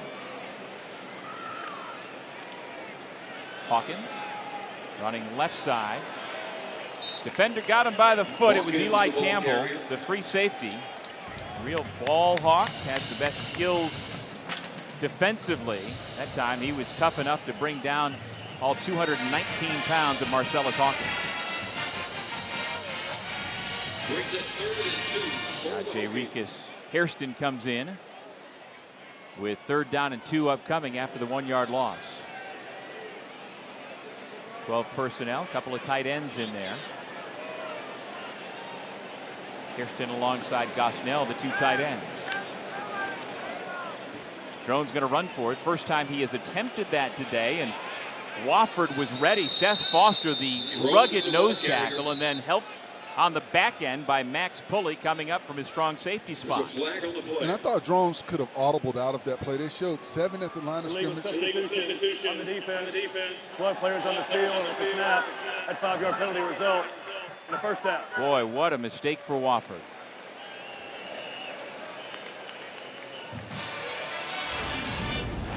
One, 2, 3, 4, 5, 6, 7, 8, 9, 10, 11, 12. I see them all. Maybe that's why they stopped him so well. Get an extra player, why not? So Tech's offense stays on the field, move it 5 yards to the 41-yard line. Tucker Holloway now into the game. We have seen him repeatedly on punt return. Pitch it to Hawkins. A couple of defenders right there, ridden down from behind. Hawkins on the carry By Caleb Oliver, sophomore out of DeLand High School in Florida. He's the guy who the defensive coordinator, Mitch Doolittle, said he wants to go hit people. We saw a pretty good tackle right there. Gain of 2, 2nd and 8. Interesting. They're showing the blitz. They're giving them a good pre-snap identification of what they're going to do defensively. I'm interested to see if Drones will audible out of some of these and go to where that blitz is coming from, because that's where the free man will be. Showing pressure again from the linebacker position. The 4 rushing picked up nicely. A one-handed grab along the sideline. Just a beauty for Devin Elvis. The ruling on the field is Now, completed pass for first down. As impressive as that catch was, the throw was as well, because he's got to fit that in between 2 defenders. He was bracketed. He had a defender underneath and the defender on top. And where Drones put that football was where only his receiver could make a play on it. The ruling on the field of a completed pass is under further review.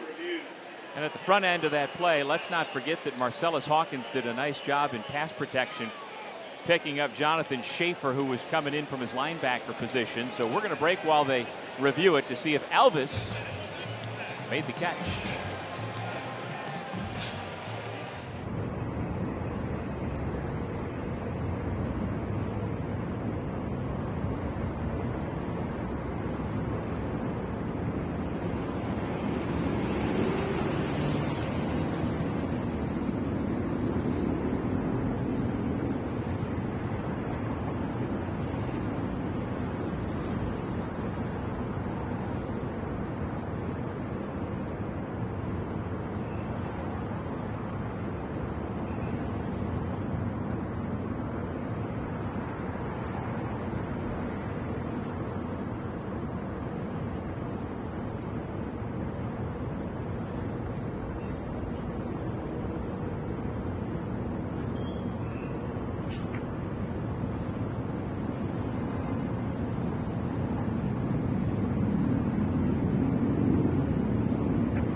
The call on the field has been upheld that Devin Elvis, the fourth-year Hokie, gained control before he went out of bounds.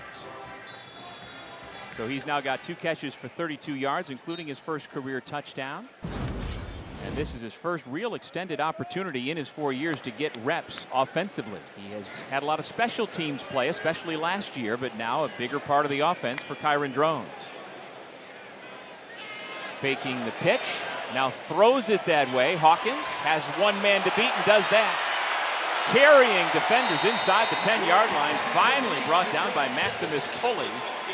Jonathan Schaefer had a shot, so did Eli Campbell. And again, Drones is looking through all of his progressions. He doesn't see what he likes. He dumps it off to his safety valve. And you see the ability of Hawkins one-on-one in the open field. He's going to break tackles, show you that balance and that will to continue to fall forward. 19 yards on the pass play, much of that after the catch for Marcellus Hawkins. Fake the handoff to him. Now Drones cuts it up, falls forward to the 3-yard line. Among those to bring him down, Zaid Rogan, a freshman from Marietta, Georgia. Jay Hairston among those out throwing a block. And so now Isaiah Spencer comes out. A little bigger lineup. Benji Gosnell, the captain, the tight end. He was a 3-time state champion at East Surrey High School in North Carolina. Back out there, going heavy personnel. On 2nd and goal inside the 5. Drones calls his own number, and he gets tackled by Schaefer. Well, we keep calling number 40's name, and that's been going on for a long time. Back at Andrew Jackson High School in South Carolina, 3-sport star foe, all-state baseball, school record 1,800 points in basketball, and he was the class valedictorian. To me, that's just kind of showing off. Come on, man. And he's a very slippery player. He does a good job of finding the seam and getting up the field, not allowing those interior players to get a body on the body. They want to get a hat on the hat and cover him up, but he's doing a good job of being slippery at the point of attack. 10th play of the drive. Drones throws to the end zone. It is caught, and it's a touchdown. Donovan Green stays in bounds. On the receiving end from Kyron Drones, his 3rd touchdown pass of the afternoon. And this is just an example of Drones knowing where his receiver is going to be. You see right here, receiver Green is coming across the back of the end zone, and Drones realizing he'll be there. I just need to put the ball where he's going to be. And he beat Rogan at the line of scrimmage. That's a 5th-year senior, over 2,000 receiving yards against a true freshman in Zaid Rogan. Which goes back to what Sean Watson, the head coach at Wofford, talked about, the fact that we've got 9 true freshmen on our 2 deep. We have a lot of guys who are learning on the fly. So at the moment, it's a 10-play, 62-yard scoring drive. The longest drive of the game in terms of time and yards, but we'll see if it stands as they review if it's indeed a touchdown. First thing they're going to look for, did he step out of bounds prior? Oh. Yes, he did. He stepped out of bounds, so I think they're going to overturn this because he, once again, if he's not forced out of bounds, he cannot be the first offensive player to touch the football. If he's forced out of bounds and he gets himself back in bounds and establishes himself back in bounds, he can then be the first offensive player to touch the ball. So I think they'll overturn this. Now, from that angle, can you say definitively that it's 100% that he stepped on the end line?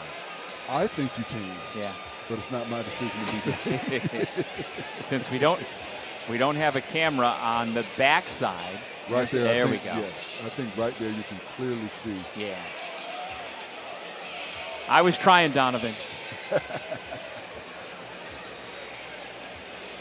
You were trying to mess up my explanation. No, and I wasn't the only one rooting. You know, his twin brother Greg was rooting for him. Come on. The receiver touched the ball with his left foot on the end line. It's an incomplete pass. It'll be 4th and goal at the 2-yard line.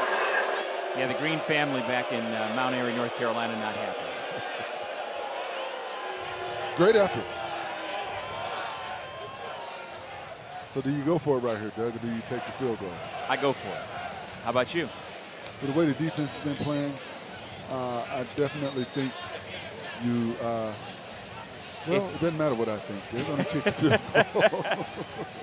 Well, I'm thinking if they don't get it, the way your defense has been playing, they are staring at a long field. That's what I was thinking, but at the same time, you want to continue to give the fans something to cheer about. You don't want to have an empty drive. But they did miss a 4th down conversion earlier in the game, so maybe let's get the lead back to 3 touchdowns with our Mr. Automatic, John Love.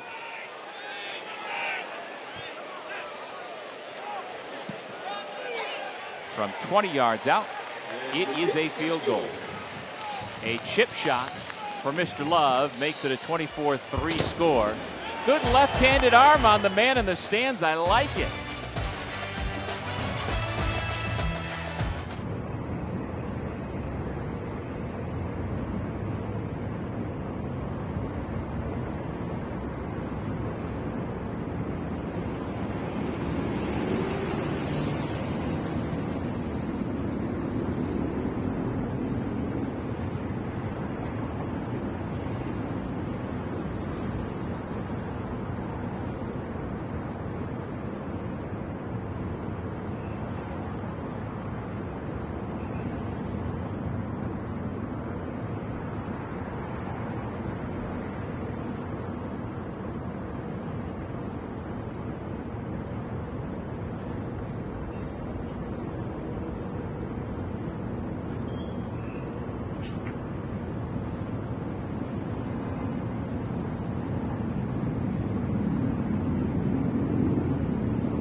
Well, the standard at Virginia Tech has always been and will forever be what Frank Beamer did here at his alma mater. 23 straight bowl games, 10 wins in 8 straight seasons. Of course, the zenith was the 1999 season where they made it all the way to the national championship game, losing to some team in Tallahassee, Florida. I don't remember.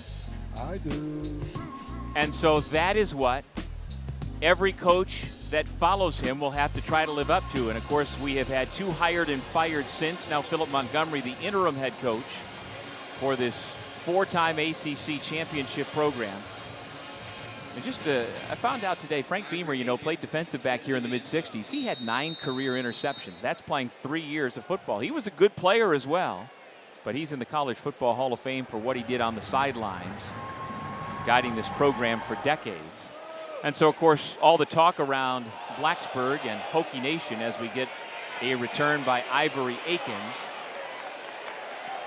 is who's going to be the next full-time head coach at Tech. And what do you think? Here's some of your candidates that you've been thinking about. Well, you got Coach Jimbo Fisher, a national championship winning coach. Michael Vick, he is Virginia Tech first overall pick. I think he would galvanize the program. Shane Beamer, we already know the Beamer name, what it stands for here. John Gruden is an interesting name that nobody's been talking about. Pat Fitzgerald, we saw what he was able to do at Northwestern. And then Alex Golesh, what you see at South Florida right now, they are a team to be reckoned with. He's shown that he can recruit the state of Florida. You give him an opportunity to come to a Power 4 program, I think he can make some noise as well.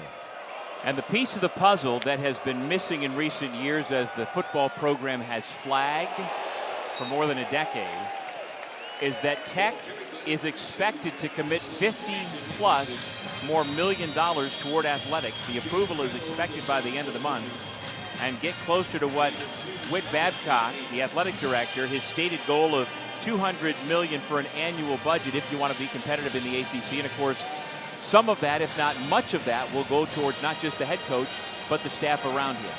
And if you look at the facilities, these facilities are already top-notch and gorgeous. I mean, so just think of the addition of that money in this program and what it would do as far as building and getting back to that championship caliber of football that they're used to seeing and having here at Virginia Tech University. Matt Flanders to catch for Wofford as we show you one of the quotes from Babcock. If you want to compete near the top of the ACC, our budget needs to be $200 million. If we don't radically leap forward now, we're likely sealing our own fate for years and generations, and that's alluding to the idea that somewhere in the not too distant future, there will be another huge split at big-time college football, and schools like Virginia Tech likely would be left behind, and that is certainly not something folks here in Hokie Nation want. And you can say the same thing all around the country. Schools are feeling that crunch. Now, if you're Florida State, if you are Clemson, you don't worry about being on the wrong side of the cut line, but there are a lot of ACC schools thinking about that as part of the equation right now. And it's such a competitive atmosphere right now. And we know money plays a big part. Fundraising, money's allotted to the programs. But programs, when they get these opportunities, they've got to do the right thing with, putting that money in the right place to continue to build the programs, whether it be with facilities, whether it be with recruiting and NIL opportunities. They've got to put the monies in the right place. After the tackle for loss by Copeland, the intended pass to Coleman is incomplete. Good coverage by Jordan Bass, the Pittsburgh transfer. And Michael Vick is the one who you think, if he gets hired, you're going to have the pushback for what happened off the field by a certain segment of the population for sure. But I would think he would invigorate largely the donors and the alumni and the fan base at Virginia Tech. And the amount of young talent that would want to come and play for Michael Vick. Because we understand what happened off the field, but on the field, he's the most dynamic player to ever play in this program outside of maybe, say, a Bruce Smith because of what he did defensively and how dominant he was. 3rd down and 9. Pass a little too tall through the hands of Cam Smith. Isaiah Brown Murray was right in his hip pocket, and so the defense for Tech gets off the field. And yeah, you're right. I mean, Michael Vick has cachet, and even though he was ahead of the time of the kids who are in high school now, that cachet in terms of recruiting would carry a lot of weight, I would think. Well, what you look at, too, as a head coach now, their job is to get the alumni involved, get the alumni to be a part of the program, get the alumni to come back and donate to the program. If you're Michael Vick, you're going to get you 2 great coordinators to go out and coach, and you lead men.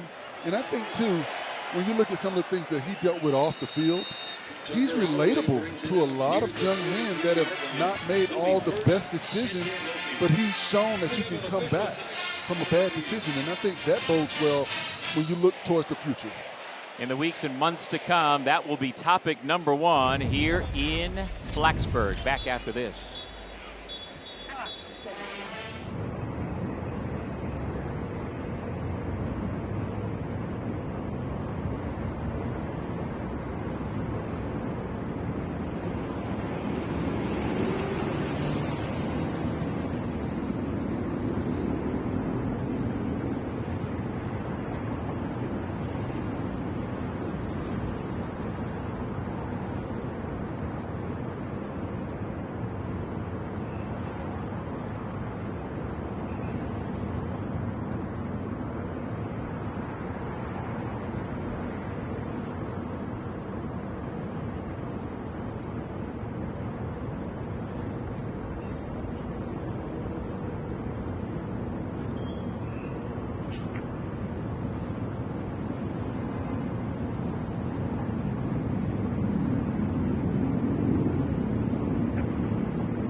Virginia Tech quarterback Kyron Drones, 20 of 23 passing, 234 yards, 3 touchdowns, and he's back on the field with great position to start this drive at the Hokies 44-yard line. Welcome back.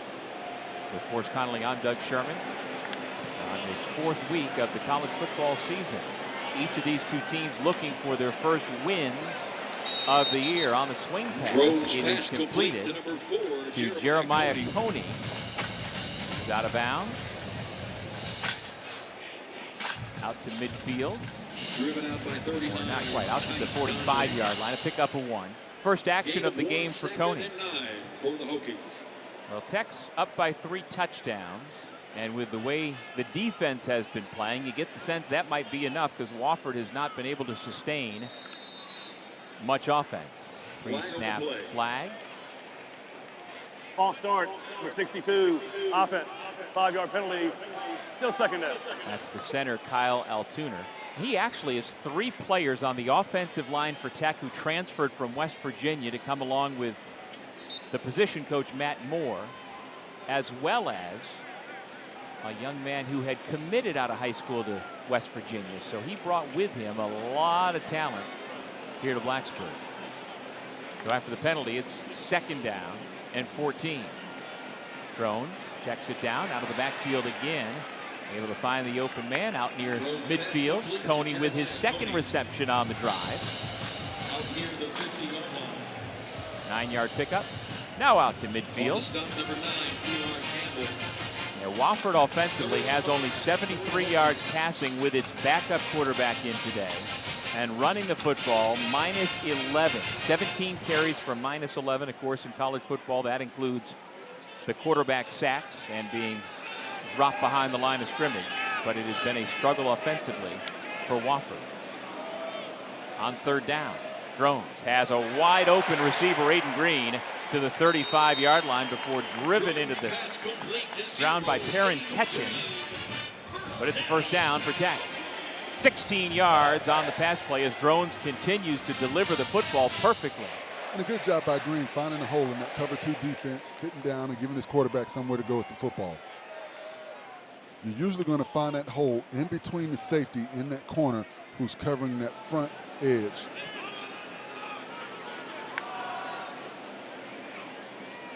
Showing pressure on the edge, picked up nicely. Now Drones has to move up in the pocket.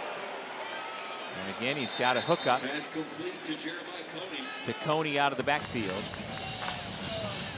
So many things to like on that play. What Drones did, climbing the pocket, trusting his offensive lineman. A good job by the guards in the center to give him the depth to climb that pocket.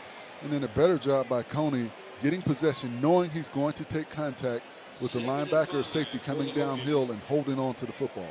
Well, a big part of the problem against Old Dominion last week was the offensive line play, and Drones taking a lot of pressure.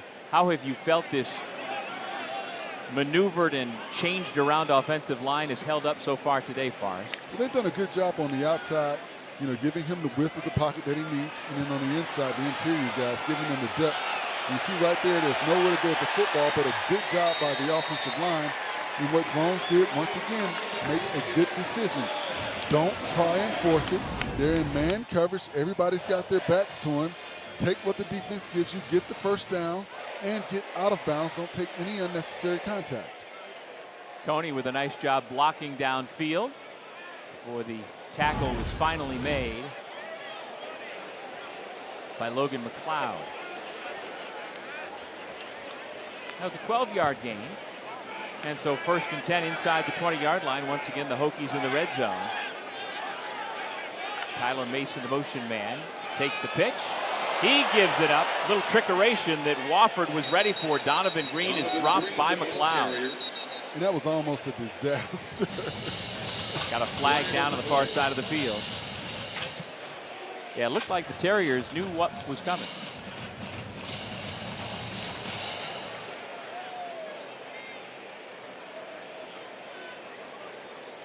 Mason comes out of the game.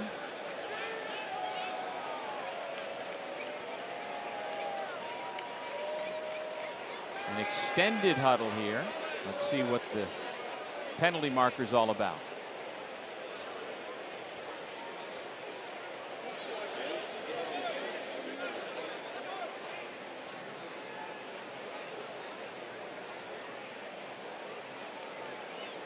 We're hearing it's going to be an illegal forward pass.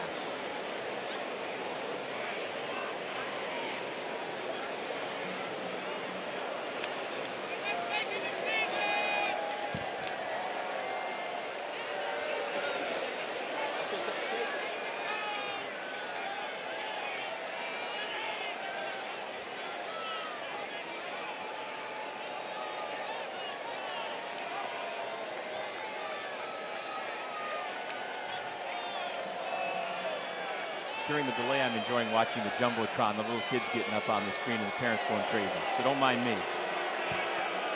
As the Boo Birds come, not for the Hokies, but for the officials for the extended delay.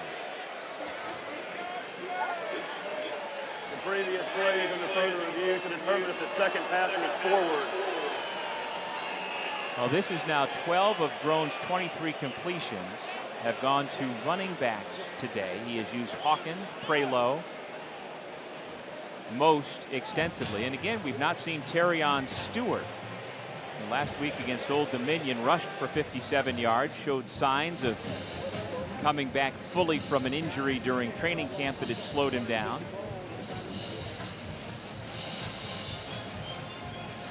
So now we're hearing that they are looking at both passes, not just the second one. Let's see if we see a illegal forward pass.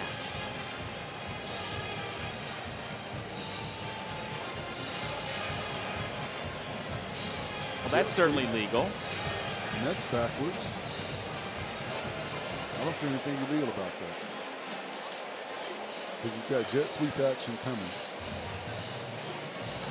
That's considered a forward pass. And this is backwards, lateral. so it's lateral backwards. After review, there is no foul for illegal forward pass. Second down at the 17-yard line. Okay. Took a while, but they got it.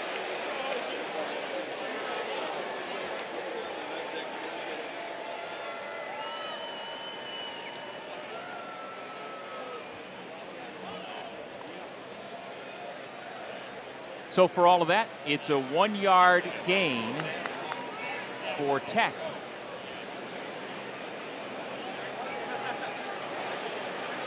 Jones trots back out along with fellow captain tight end Benji Gosnell. Cam Selden, the receiver, in the slot to the right. Aiden Green at the bottom of your screen, number 0 up top, Donovan Green. The running back is Jeremiah Coney. 2nd and 9. RPO, throw the football, near side Green. Looked like he made the man miss, but somehow Darius Malcolm held onto his hand and made the tackle. Holding on for life, and you see Green shaking his head because he knows he made a great move and he could have gotten to the end zone. Watch here, great move with a step to the outside to get to the inside. But Malcolm grabbed his hand and would not let him go. I don't think I've ever seen a hand tackle like that before. Hey, man, get him down any way you possibly can. Absolutely. Coney stays on in the backfield for Tech. Makes a cut inside the 5, absorbs a hit, and falls to the 2-yard line. Elijah Williams, the outside linebacker, along with Cole Walker, the fastest member of this defense, on the stop after a 5-yard pickup. And you mentioned it earlier, Doug. The offensive line has done a really good job of getting movement at the point of attack and gelling, something they hadn't had the opportunity to do with all the injuries that they've dealt with throughout the season earlier.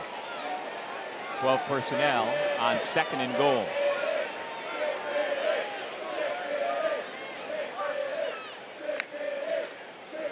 Coney met, stopped.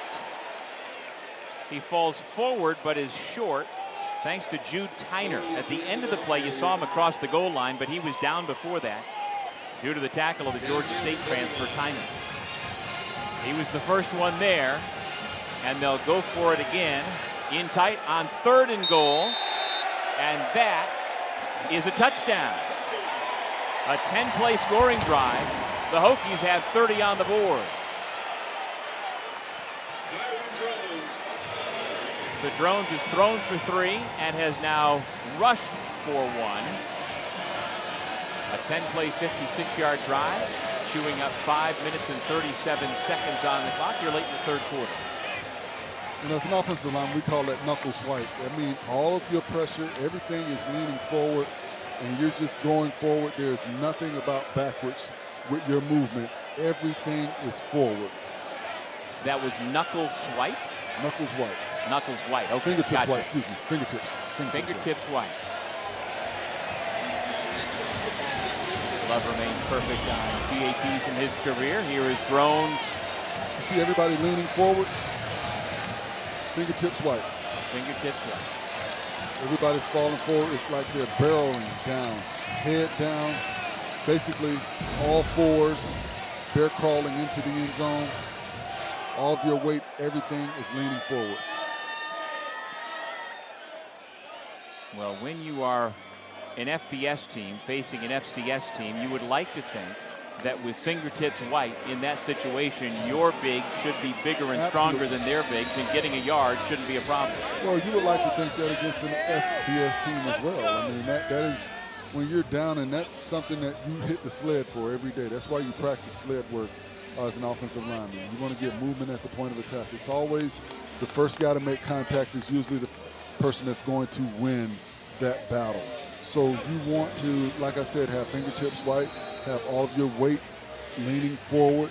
Everything and every part of your movement needs to be going forward, barreling through, trying to uplift, dig up under those defenders and get movement. Tech has had back-to-back 5+ minute scoring drives for a field goal and a touchdown as they chew up more of the clock late here in the third quarter. And we saw the numbers of Kyron Drones. He's thrown only 4 incomplete passes. 2 of them, you remember, early on were drops. He has been about as pristine throwing the football as you could hope for. You have to feel good for him because of what he's dealt with throughout the week. There's been a lot of stress with them, with this whole program, you know, with Coach Pride being let go, with Coach Montgomery being named interim. And, you know, what Coach Montgomery said is true. Quarterbacks get too much prestige when things are going great and too much blame when things are going wrong. And I thought he got a lot of the blame this week, and he's responded extremely well. Jaden Whitaker, the backup quarterback, starting today because of injury, puts that one right on the money to Isaiah Scott. One of 3 receivers for Wofford out of Miami Norland High School. And he's going to come out. And when Whitaker's had time, he's thrown some really good balls. That was a really good ball right there. You get it in between those defenders and allow Scott to run under it. Well, the quarterback out of Brownsburg, Indiana, followed Ben Easters at Brownsburg. Easters went on to play the last 4 years at quarterback at Kansas. Hand off to Gerald Modest, another one of the Miami kids at a skill position for Wofford. He was tackled by Cody Heisman. And yes, it is pronounced Heisman, like the Heisman Trophy. A graduate transfer from North Dakota State University. He knows all about national championships. Heisman was part of 2 FCS national title teams, although he was a redshirt in 21. He was an All-Missouri Valley Football Conference honorable mention last year and used that to springboard a transfer up to Virginia Tech. Ivory Akins, the motion man for the Terriers. Whitaker rolls right, trying to flood the zone with receivers, and they find number 0, Akins, pushed back, but it is a first down with forward progress. Thomas Williams, the tackle. And that is the end of the third quarter here at Lane Stadium. Virginia Tech, eyeing its first win of the season, has been in control from the start. 31-3 Hokies.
course, Connolly, you know you make me want to shout. Have a little fun. The band in the foreground up on the Jumbotron, Diamond Vision. A lot of great things about the game day experience here at Lane Stadium. From Enter Sandman to doing the hokey pokey before the game. As we head to the fourth quarter, as Virginia Tech eyes its first win of the season. Tell you what, Jaden Whitaker has found his rhythm. That's his third completion for better than 60 yards on this drive. This time again, it's Isaiah Scott on the receiving end. And that's what you do in an aggressive defense. You go with the misdirection. You get everybody moving one way, roll the quarterback out the opposite way, and he's got his receiver coming across the field. A good job, a good play call. So that's a 14-yard pickup to make it 61 yards on the drive. 3 of 3 for the sophomore from Brownsburg, Indiana.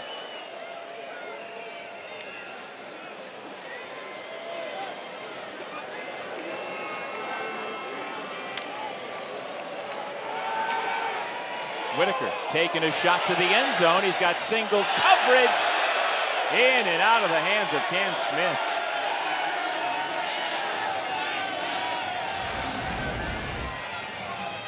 And he had possession. You've got to squeeze that football. A good effort by Cam Smith, but a better defensive effort by Jamari DeLoach to get a hand up in there right at the end of that play and affect his ability to try and squeeze that football. Now Whitaker is a coach's kid, showing confidence on this drive. The son of Jeffrey and Marissa. His dad is better known around the Indianapolis area as JT. Coach Jaden from elementary school on up was his varsity offensive coordinator. His son gives it to Modest. And off of the good passing, a few more running lanes before closed up by Cash and Spencer. And we've not seen Ison Jackson Anderson since he went out with injury. Of course, Kyle Parsons, the starting running back, out this week with a knee injury.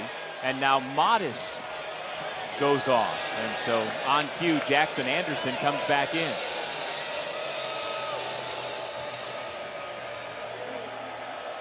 Wofford is 3 of 10 on third downs today.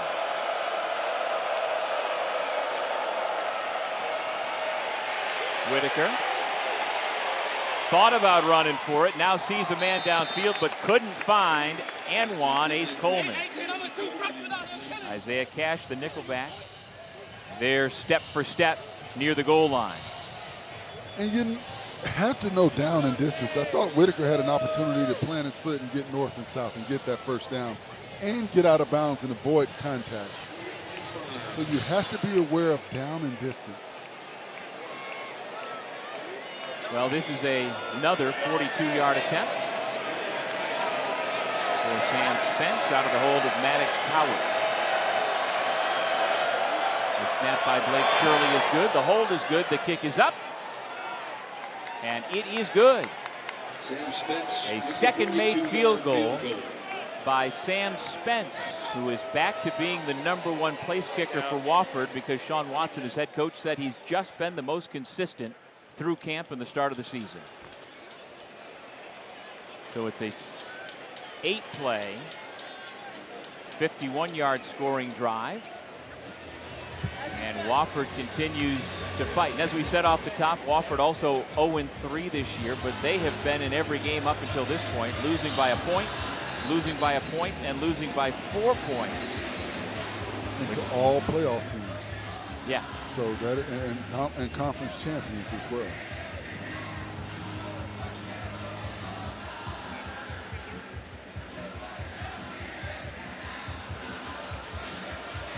Well, we just got word that Terrion Stewart is dressed and available, just hasn't come into the game yet today. One of the many running backs being used or not by Philip Montgomery. He was a game time decision. So whether it's the lingering effects of the injury he was dealing with through camp or not, haven't needed him today. Avon Maddox with a low line drive kick that goes out of bounds. So it'll be a penalty and out to the 35-yard line. Free kick to out of start this bounds drive. for the 35, kicking team. Lovely place to the 35-yard line. First down. Correction on number 37.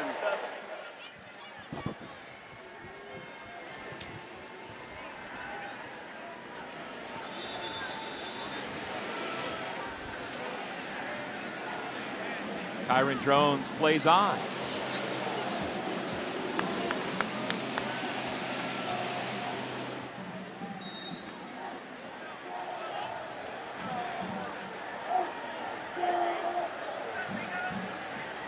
Marcellus Hawkins, who has had a productive day at running back, will carry it again. Play is whistled dead after he was met early on by Wyatt Ward, number 44. They will say he got back to the line of scrimmage, so no gain.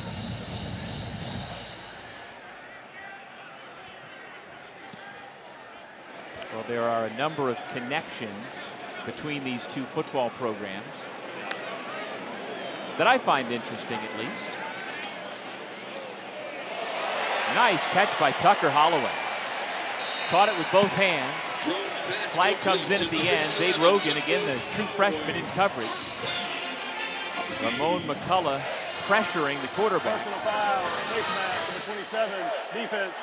The 15-yard penalties added to the end of the play, and automatic first down. So that is Rogan, and again, he is being thrown into the fire as a first-year player.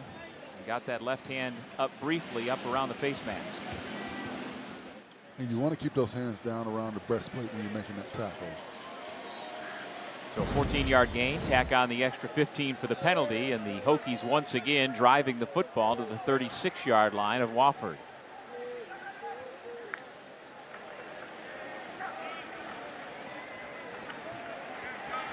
Once again, it's Ward along with McLeod on the stop of Hawkins. Okay, so Mitch Doolittle, the defensive coordinator at Wofford, was hired at Wofford by the man who is currently the defensive coordinator at Virginia Tech. Sam Seifkis, before he left for a stint in the NFL, was part of the group that hired Mitch Doolittle as a defensive assistant. And Doolittle has since ascended in the defensive coordinator role. Good pitch and catch. Tucker Holloway takes it inside the 10-yard line. Drones once again has the Hokies knocking on the door after a 20-yard gain.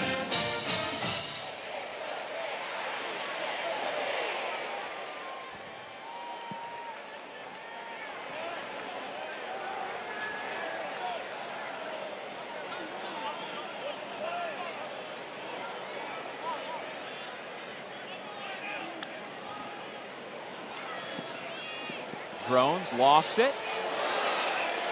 Right place, right time for Darius Malcolm. He never turned his head, but he was in the right spot to keep it from getting to Tucker Holloway. And he did a good job of not panicking on that play. You always want your defensive back to turn around and locate the football. But he did turn around, actually, at the end of the play, but he didn't panic and go through the receiver. Good job of knocking it out. And it looked like Holloway was able to get a hand in to knock that pass away when he knew he couldn't make the catch. Second and goal. Drones gonna try it again in that corner. A lot of contact, and the penalty comes. Malcolm and Holloway.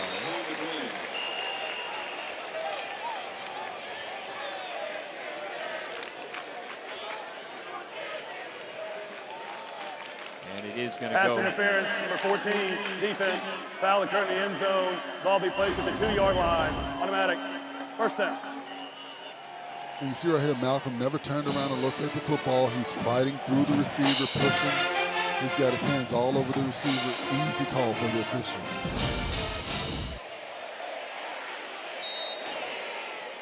So in tight, heavy personnel for Tech, after the 8-yard penalty, sets him up first and goal at the 2-yard line. Two tight ends. Drones walks in. The Terriers defense bit on the fake handoff, and there was no one left on the outside as Drones walks in for his second rushing touchdown of the afternoon. And Doug, I think that may be the first time that Drones has kept that ball on that RPO action. He's handed it off every time, but you see here, he sees the defensive end and the safety come down inside, and he knows he's basically just got to pull the ball out at the mesh point and walk on into the end zone. Great decision by Drones on that play. So now Kyle Lowe, who was a redshirt senior, kickoff specialist, he has never attempted a field goal or PAT getting this opportunity, and he punches it through. When John Love is your teammate, you understand you're not going to get so many opportunities, but good for Kyle Lowe to get his name in the scoring column as we head to break. Tech, led by its senior quarterback, Kyron Drones, in control here this afternoon.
Virginia Tech 38, Wofford 6 on a gorgeous afternoon here in Blacksburg, Virginia. And so now the kickers for Virginia Tech have switched roles completely. Kyle Lowe got to kick a point after for the first time in his career. And now John Love, the all-conference place kicker, is going to kick off. You think that's the kickers going to the coaches in a game like this, Foe, and saying, come on. Yeah, let me do it, Coach. Come on. Notable Week 4 games around the ACC. There is lightning in Clemson, South Carolina, so that orange lead is 10. They have yet to start the third quarter. SMU hanging around with TCU. The Horned Frogs still up 4 in the fourth quarter.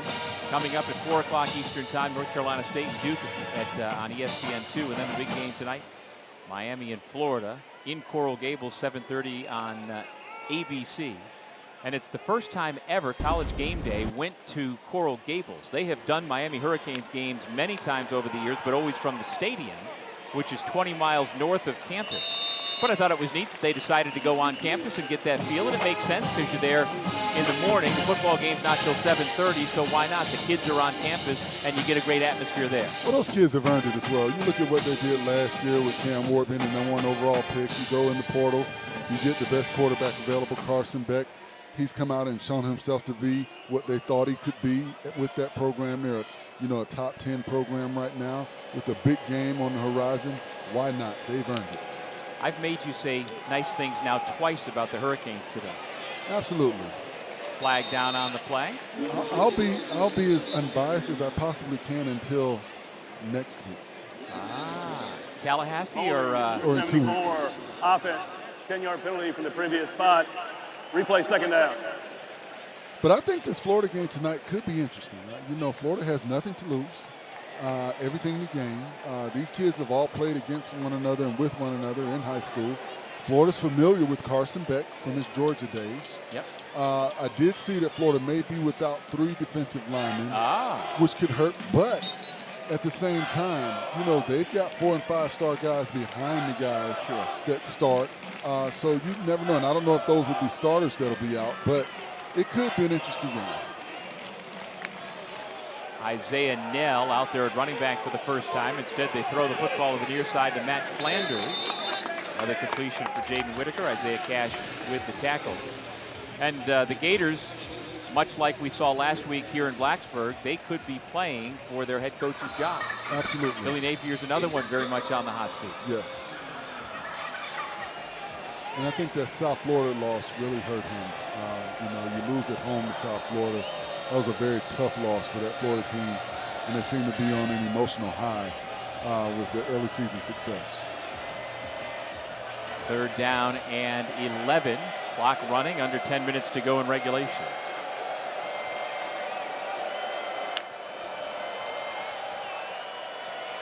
Whitaker has all day. Finds Ace Coleman along the near sideline. Tackled inbounds to keep the clock going. That'll bring up 4th down. And Virginia Tech will give up all of that underneath, all of the underneath routes. Their job is to continue to keep the offense behind the sticks. We'll give that up. We just have to make the tackle.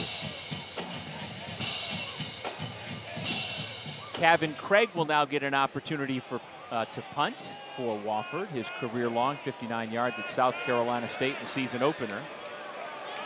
In place of the starter Maddox Cowart, who has had many opportunities to punt. That's a beauty right there. Driving back Holloway to the 20-yard line. Lets the first 2 fly by. Flags come flying, and Holloway is dropped at the 27-yard line by Elijah Williams.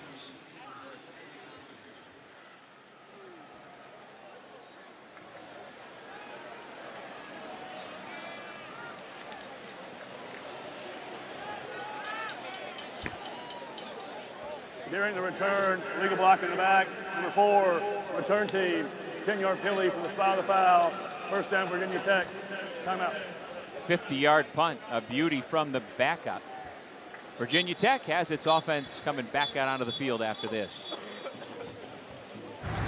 The College Football Playoff begins December 19th and concludes with the National Championship January 19th on ESPN.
Tonight, John Cena, Brock Lesnar, the world watching. Stream WrestlePalooza on the ESPN app tonight. I'm intrigued. 25 years after Brock Lesnar won a national championship at the University of Minnesota in wrestling, he is still going. And part of a huge card tonight. And I tell you what, John Cena cracks me up anytime I see him. So I am intrigued tonight. New quarterback in as Kyron Drones has given way to William Pop Watson. And Virginia Tech, with 8:12 to go, has Tyler Mason on the carry. So there's Pop, redshirt sophomore from Spring. Offense, half the distance to the goal from the previous spot. Replay first down. A penalty on the right tackle, Aiden Lynch. But William Watson III, William Waverly Watson III, was ACC Rookie of the Week for his first career start last November against UVA. Threw for over 250 yards in a 37-17 win over the Cavaliers, so he is capable. He was a big recruit, a big get coming out of Springfield. Michigan, Oregon, Tennessee, Pittsburgh in the ACC also offered. And so Pop gets an opportunity after a terrific day from the starting quarterback Drones, and here goes Pop. Out across the 15, still spinning at the 20. And finally brought down after a big pickup. And I love his elusiveness. You see him able to get to the outside, the speed to get to the edge. And then he doesn't want to just go down and slide. He's trying to get as many yards as possible. And I think he thought better of it after that spin right there. He said, okay, let me go ahead and get down. I see too many defenders around. Yeah, eventually somebody's going to line you up. But he left Cole Walker and Cade Mullador in the dust for a pretty run out to the 20-yard line, getting most of the yardage back. 2nd down and 2. Mason tries to pick his way to the line to gain. He comes up about a yard short, and Mullador with the tackle. Well, we put a bow on the work done by Kyron Drones, the 4th game of his career, 2 rushing touchdowns. First time he's done it since last October against Boston College, as well as being near perfect throwing the football. 4 total touchdowns, 1 shy of his career high of 5. 27 of 32, had a couple of drops, over 300 yards passing, his 3rd highest passing total in a single game as a Hokie. Braden Bennett takes the handoff and goes straight ahead. Keeps the feet moving, and he's got himself a 1st down.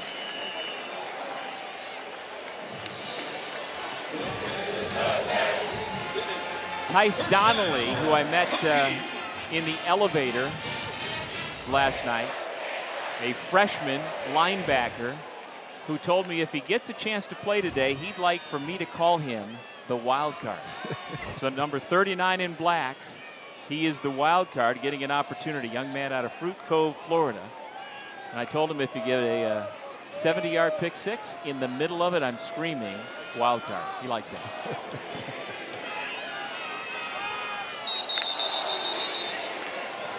Snap penalty. Offense, 5-yard penalty. Still 1st down. 2nd time Lynch has been flagged here in the 4th quarter. And as an offensive lineman, especially an offensive tackle, you know the snap count.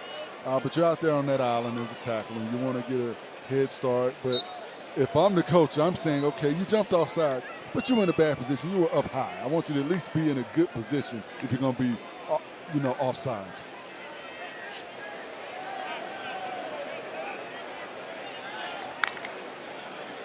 First and 15 for Pop Watson. Tice Donnelly, again mixing it up. He was the first one there. Get on the stop, 53, June Tenner. Watch the wild card, number 39. There he is. You just got to keep your head up. You can't go in there running with your head down. You got to see what you're hitting. He's just a freshman. Look at him fight. I like the wild card. The wild card is all over the place, but you got to keep your head up. He's right there twice to make the tackle. So I say he's a wild card. He didn't say it was a sure thing.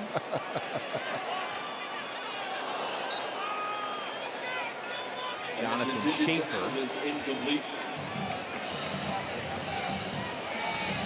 Trying to keep with Devin Alvis, who's already got a touchdown reception. Something was off there on the pass from Watson.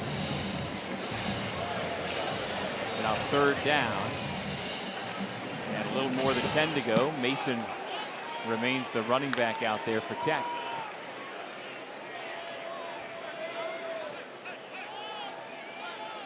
Play clock down to 10, plenty of time still. Now they got to go. And time is going to be called to avoid the delay of game penalty. Charged him out of half. Virginia Tech. Media timeout. So we'll take a break and come back to talk about what is or isn't going on in the transfer portal right now for the Hokies.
In this first game is interim head coach Philip Montgomery closing in on what would be win number 1 of his tenure here. One of the positive things to come out of the last few days since Brent Pry was fired on Sunday is that from the next day forward, so from Monday, for the next 30 days, these players have a portal to get in if they want to transfer.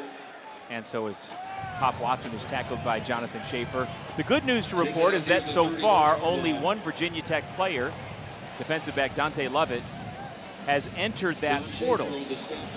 But they've got 30 days, so another 3 weeks to do it. And the bigger number to me is the number 4, that this is the 4th game that these players can play for Virginia Tech and still go and transfer and not lose this year of eligibility. You can still redshirt playing 4 games. So I think the next few days are really going to be key to see who they retain and who goes into the portal. Absolutely. You'll see tomorrow, I think, if you see players jump into that portal, the fear is players want to play today to get good film, to showcase their talent and their skill set for a possible move.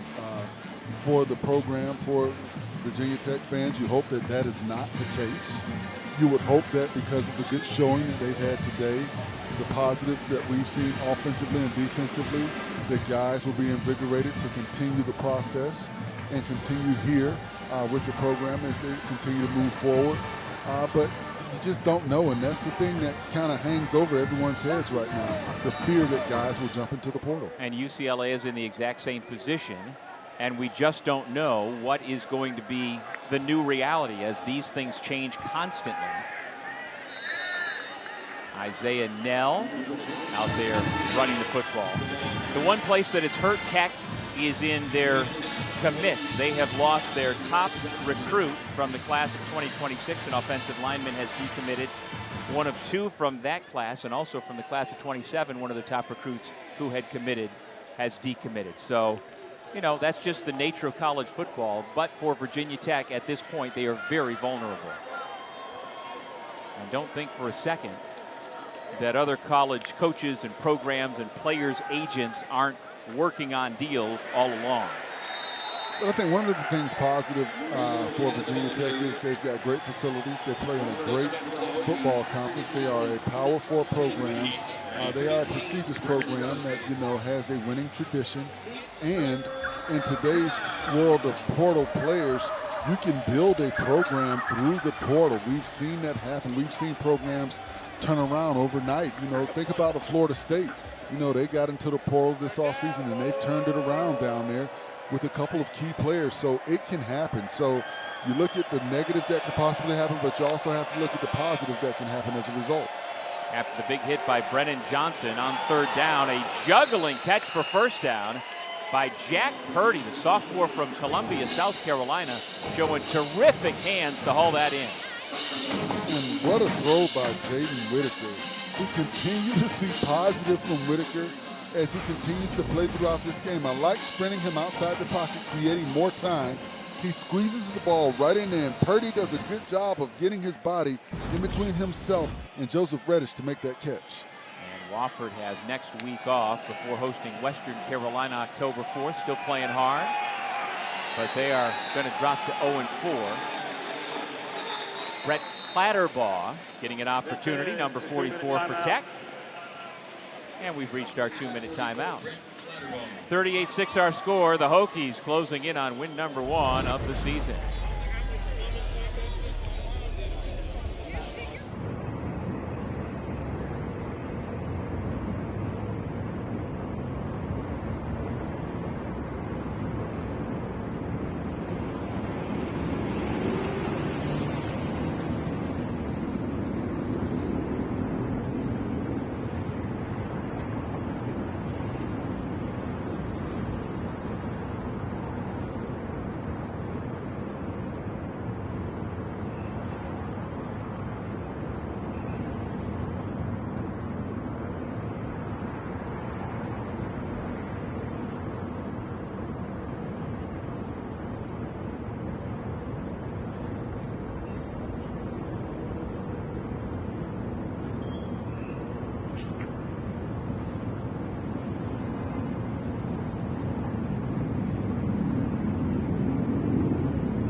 Well, this is Athletics Hall of Fame weekend here at Virginia Tech. 7 inductees, including 9-year NFL veteran Kendall Fuller.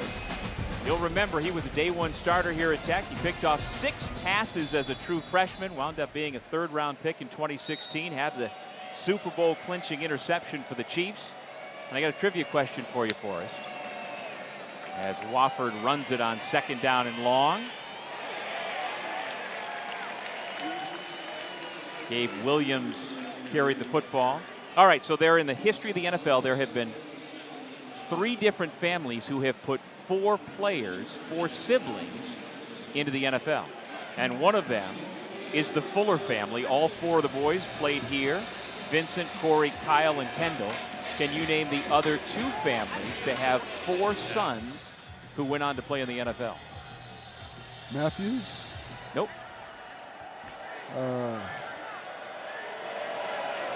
I'll give you a second to think about it. Okay. We got another minute 18. Swarming defense by the Hokies. The 2s and the 3s are getting their opportunity. Jamari Deloach among those in on the tackle.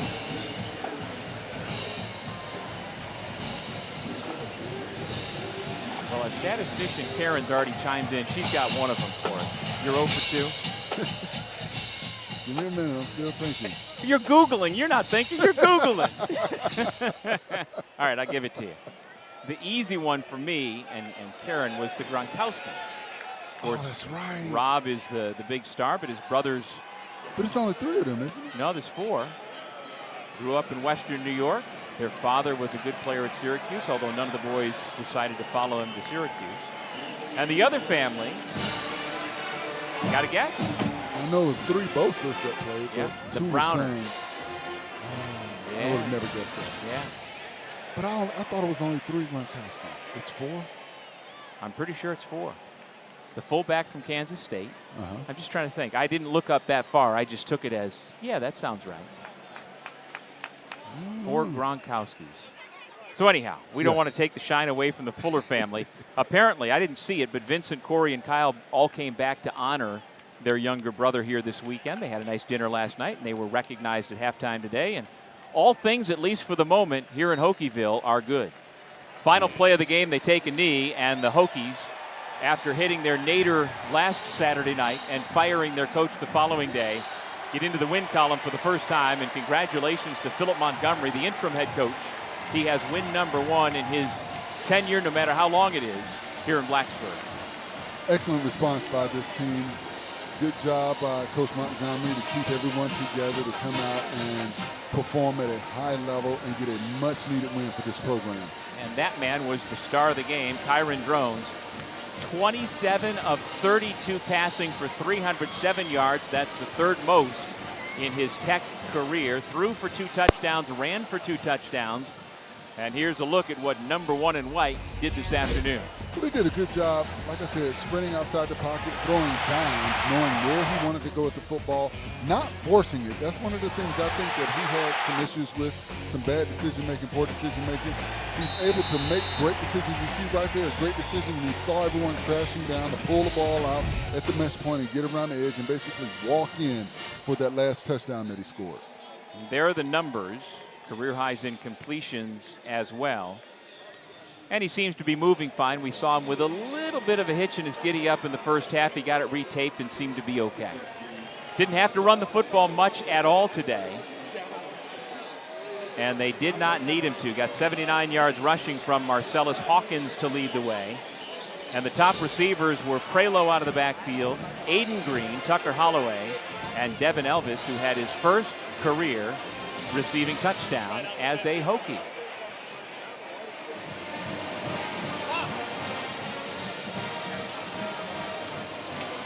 Final thoughts, Forrest Connolly. Well, I think we've got to see what happens with the program. I hope guys continue to stay, continue to fight, and, you know, push through all of the negativity that they've had to deal with early in the season. We saw the potential of this Virginia Tech football team this afternoon. Our final score, 38-6. Tech takes down Wofford. The ACC schedule is ahead, and the games will get much tougher for Tech. But it's win number 1 on the season for Coach Montgomery and company. That'll do it for us. For Forrest Connolly, I'm Doug Sherman. For our entire crew, thanks for watching, and so long from Blacksburg.